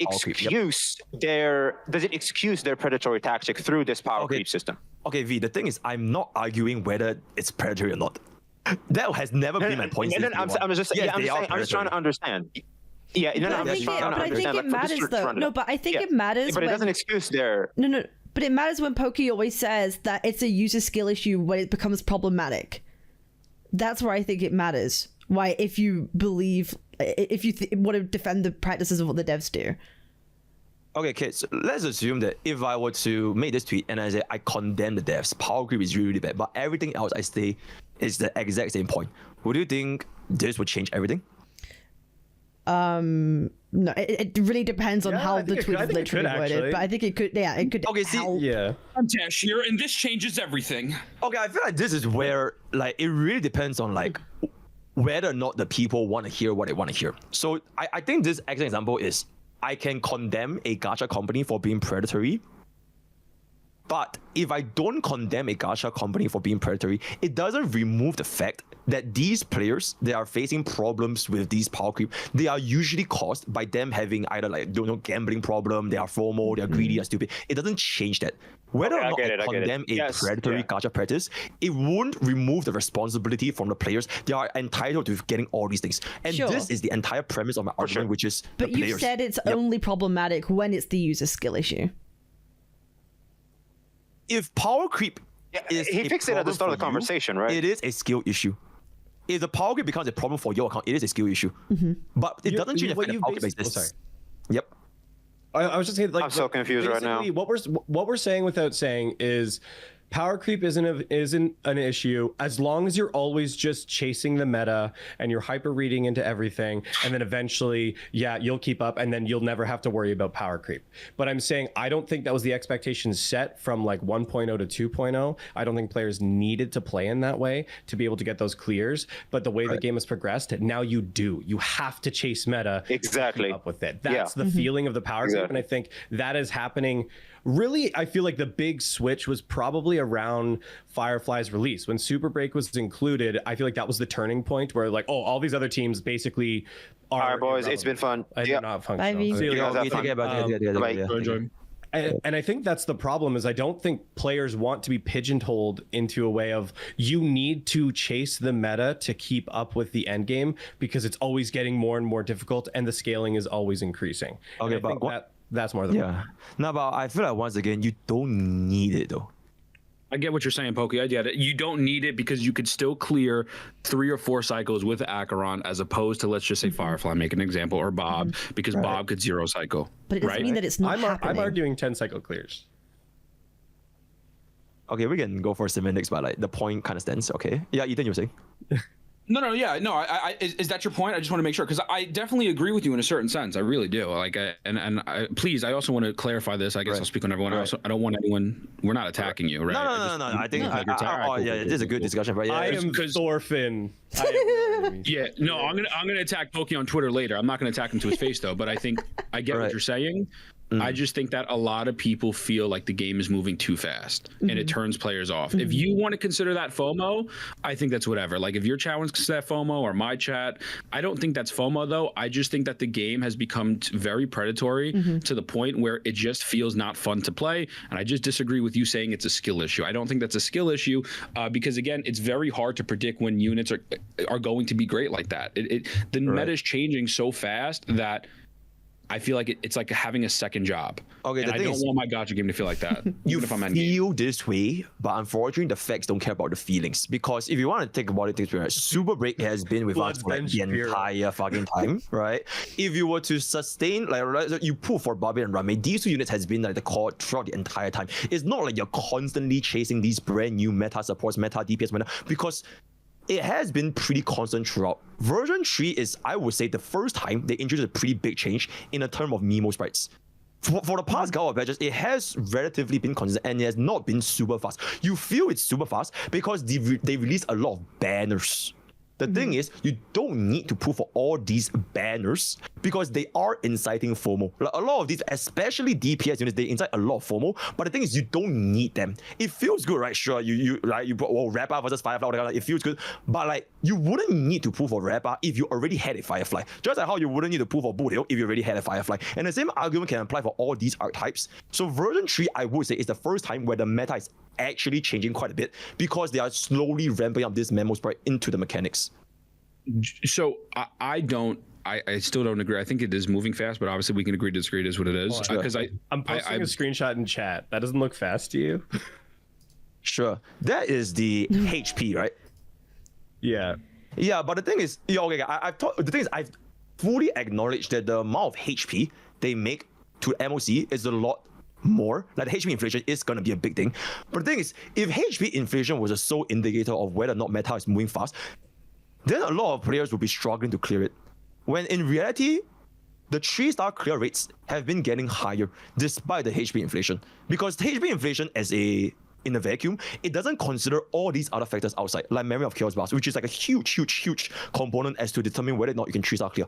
Whether or not you can 0 cycle, I would 100% say it is much more difficult now to 0 cycle, but we don't need a 0 cycle anyways. That's why I say like 3-star clears, and in general, it is still fine. You don't need all these. Yep. Can I bring an example? Like, for example, you're saying like previous MOCs where enemies had less HP, people were still doing, say, similar amounts of damage kind of now, but they were kind of like overcapping on damage so much so that it doesn't matter now that the HP is inflated because they could still do a similar kind of like shit ton of damage. It doesn't really matter. Is that kind of what you're implying with that? Yep, you never needed to 0 cycle or 1 cycle back. Like back then, it felt super strong. Like, the norm back then for this unit, it was like 0 cycles, 1 cycle. They're like face out, one shot the Automatron and like Kafka, like, oh my god, OP.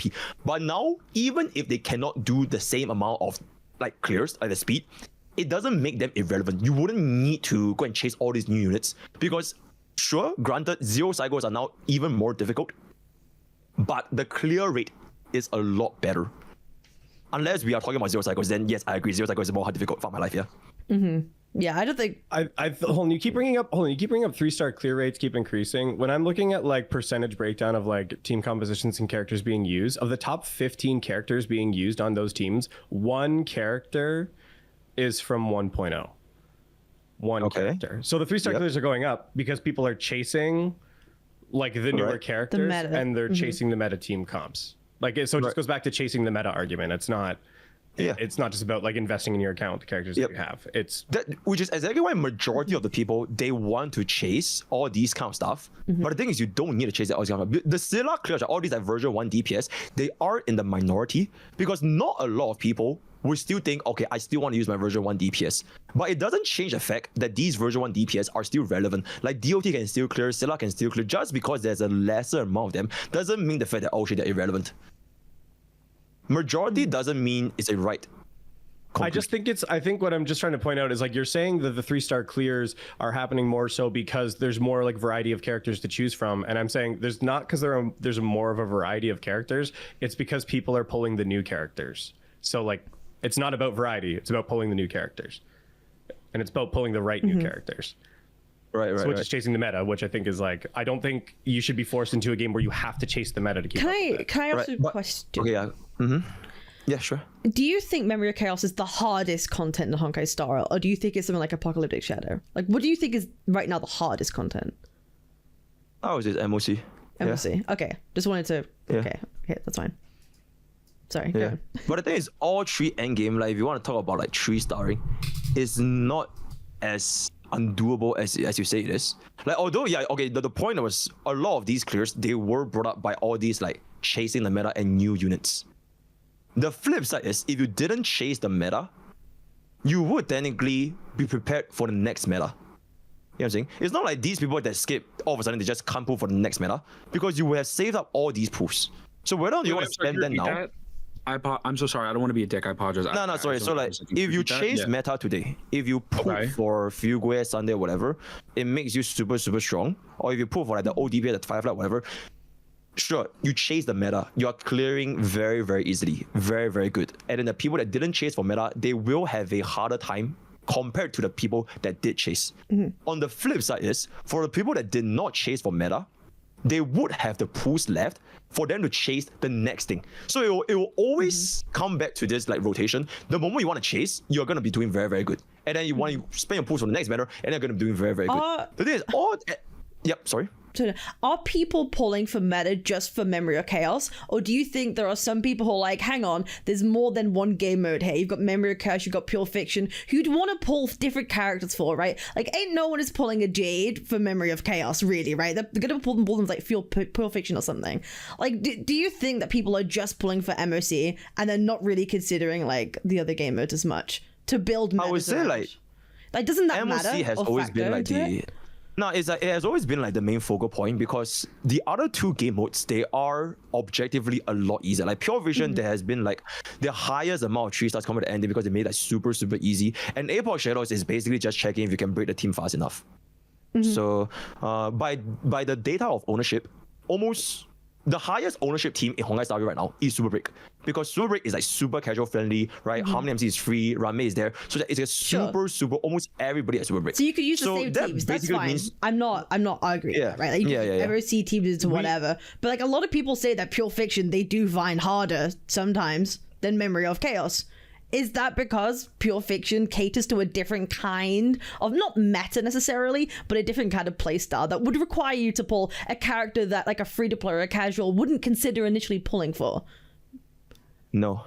Pure Fiction is definitely easier. Nobody would just think, okay, I'm going to need to pull Jade just But doesn't that depend on the account that the person has and if they have been following certain metas or not? You still need to pull for that. You still need to have the right characters, right?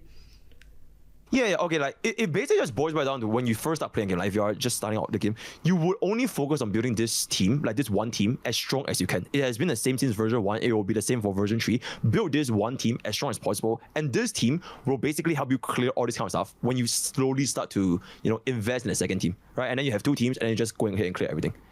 No, I don't think players would specifically just pull for Jade because, oh shit, my this team sucks as I can't clear Pure Fiction, because Pure Fiction so far has been pretty easy for now, right? Maybe Pure Fiction gets more difficult next time, but for now, Pure Fiction is very, very accessible, yeah.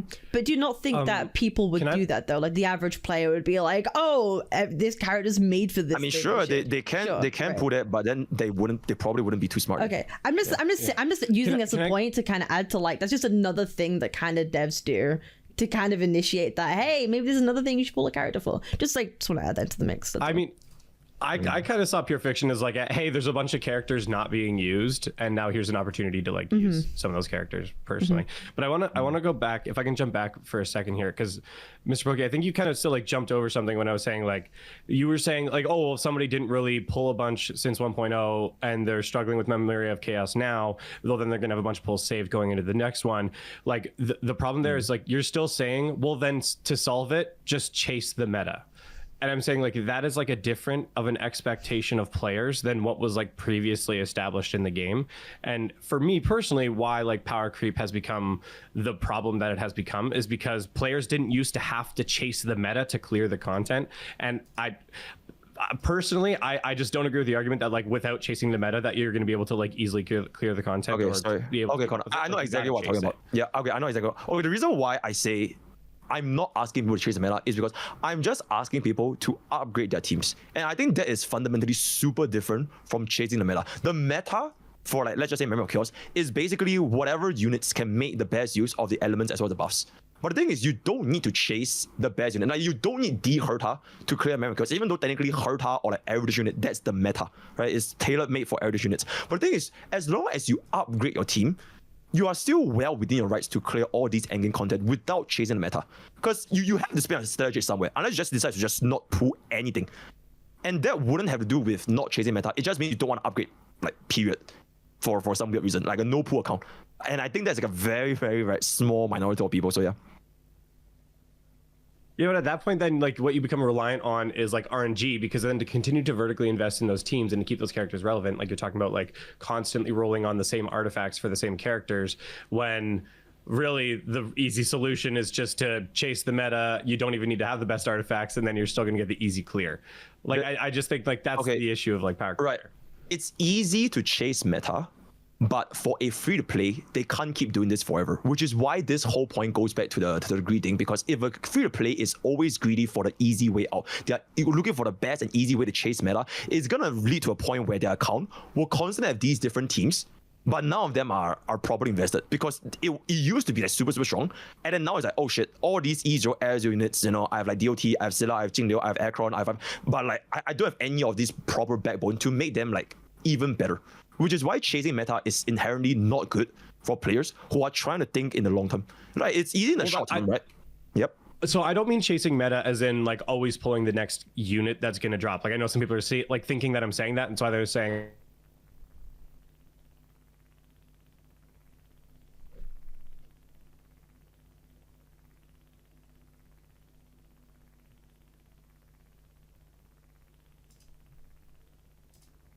right now for being able to clear the content. And so they're not like, even if so now they're pulling smart, but to pull smart you have to chase the meta. Like that, like is there another solution for pulling smart that's not chasing the meta? I was about to ask that, yeah. No, I was about to ask that same thing. Like I get what you're saying, but then when we spoke earlier, when you're clarifying pulling smart, well, like Connor just said, what is pulling smart? Because you said you would go for what's her face, Fuge, or whatever the new character in 3.0 is. Well, you have to get those meta units to make that character synergize in a point where they can clear the content at a realistically well rate. So what is pulling smart if it's not just meta? Are you defining pulling smart as saying, let's say, forget Sealy, locking down Black Swan and Kafka, because that's a 1.0 character, and then just only focusing around DOT? Because if that's the case, then I get it. I think maybe there was a misunderstanding of what you said by pulling smart. But the way I've interpreted by you're saying pulling smart and all the conversations we've had is, hey, pull for the meta, and if you're not pulling for the meta, you're stupid. Okay, that's how I think a lot of people interpret it. So I think you are stupid if you only chase the meta. Chat, clip it. He just called me stupid. Clip it. Sorry. And there it is. What a jerk. yeah. Nuclear drama. Eastern CC calls Western CC stupid, boys. And there it is. Oh my god, use it as an intro for the video. And now I get fucking 500,000 this guy's. Oh yeah, but like I do believe that. Yeah. There's nothing wrong with chasing the meta, because you have to pick on one team, right? Like at that current given point of time, like the moment we start a game, there is a team that is like super, super good. Like your very, very first team when you first play a Stario, whether it be like you start on Aircron, are you going to start on Herta, are you going to start on Scylla, that one team at that point of time would be the meta. So it would be the right choice to use a meta team in order to give you the path of least resistance, right? It's the easiest way at the start. But it becomes a problem and it makes you stupid if you keep chasing this other team comps just for the sake that their banners got boosted. So you build like your team and then you just gave up. You stop using the team and then use another team and then another team, and then you just keep changing and changing. That will make, first of all, it's not feasible because free-to-play won't have enough currency. And then second of all, if you do that, then your entire structure will be basically a chasing meta structure. And that is a bad thing to do, because the original point of this whole thing is, what is the purpose of chasing meta just to have an easier endgame clear? When in reality, even if you don't clear endgame, you are missing like barely anything. Yeah, like 80 days. Exactly. You shouldn't be pulling for the sake of clearing endgame content. You should be pulling for the sake of, okay, I want to build this team. This team is very good right now, but this is the team that I've settled with. And then this team is going to do it next time. Even if the next time, this team is not meta anymore. If the Herta is not meta, if Akron is not meta, if it's not, I will still use this team because I've spent a shit ton of Stellar Jades building this team. And the problem begins when they give up and they go for the next thing. And then the cycle just kind of keeps repeating itself, which makes their account more bricked. So yeah.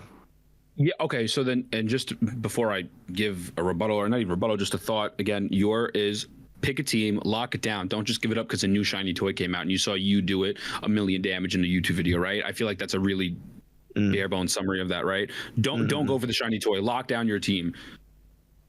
Right? Is that the point? Yep. Because I feel like a lot of people on Twitter and in this call and just a lot of content creators didn't understand that point. So I'm happy you clarified that. So then Yippee.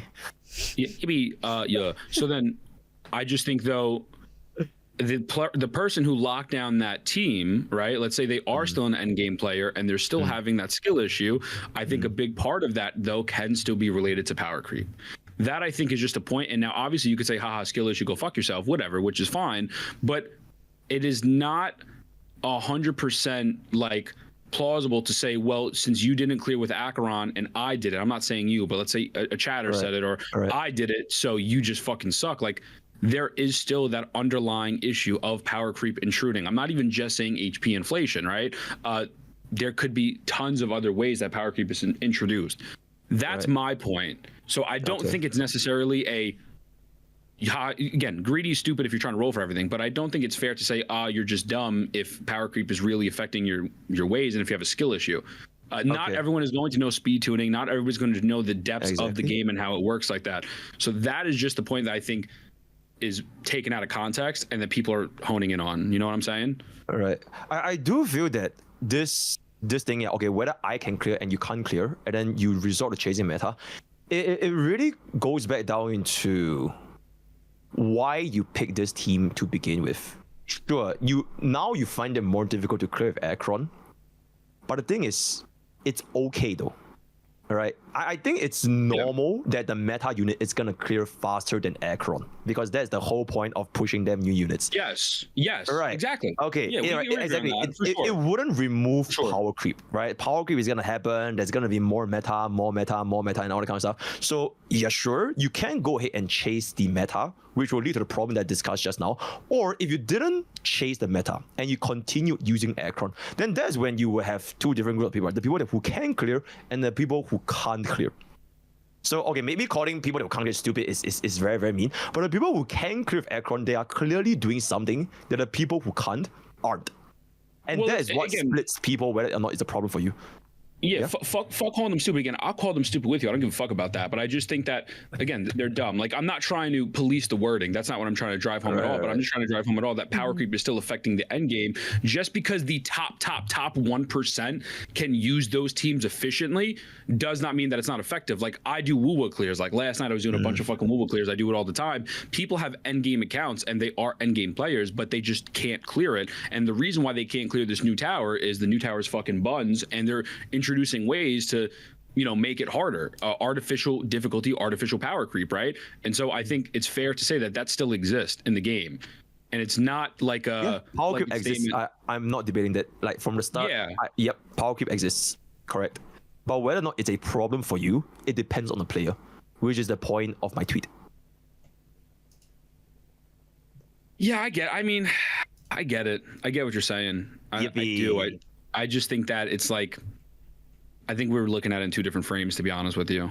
For sure. Okay. Look, I gotta put the W down. Put the W down. I don't take it. I think we can wrap it up. We haven't called about 2 hours. No, So tell you, I won easy 1v4.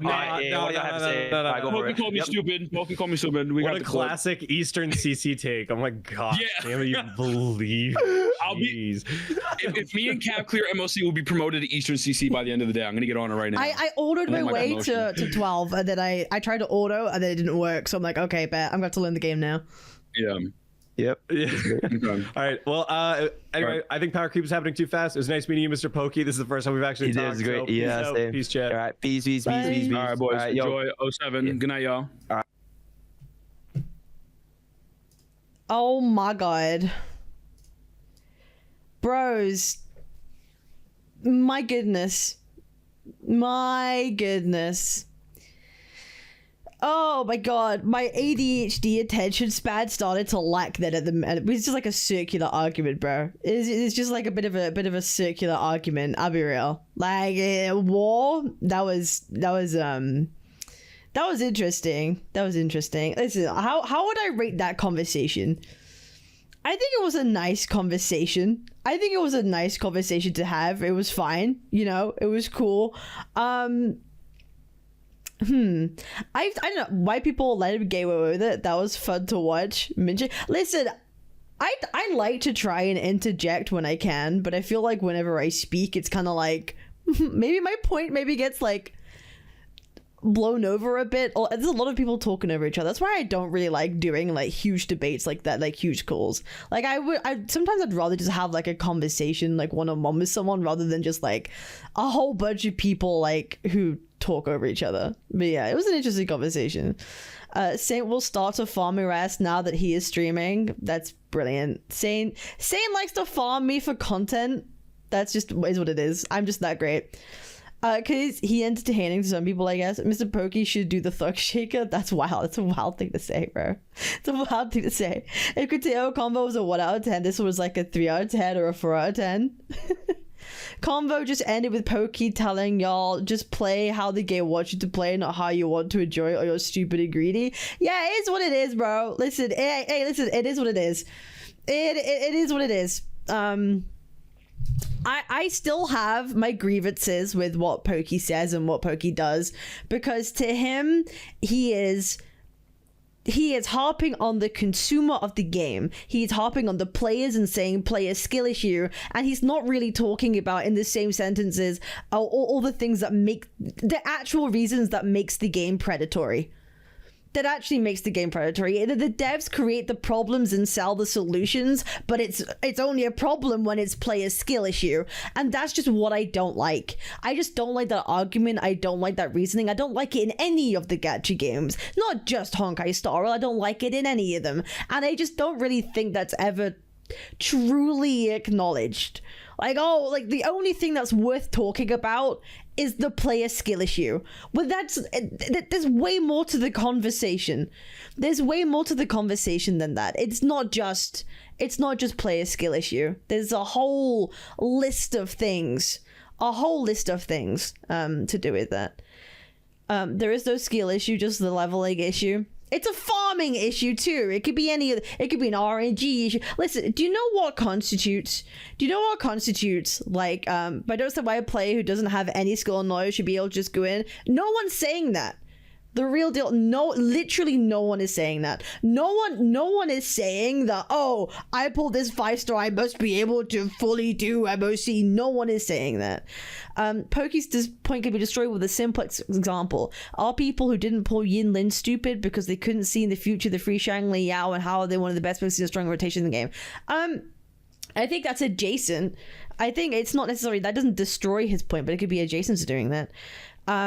It's crazy. I want Pokke to make it a free-to-play account and prove his point. I think that would be it. That would be like some S-tier content for him, would be to do that. Just walk in and walk out.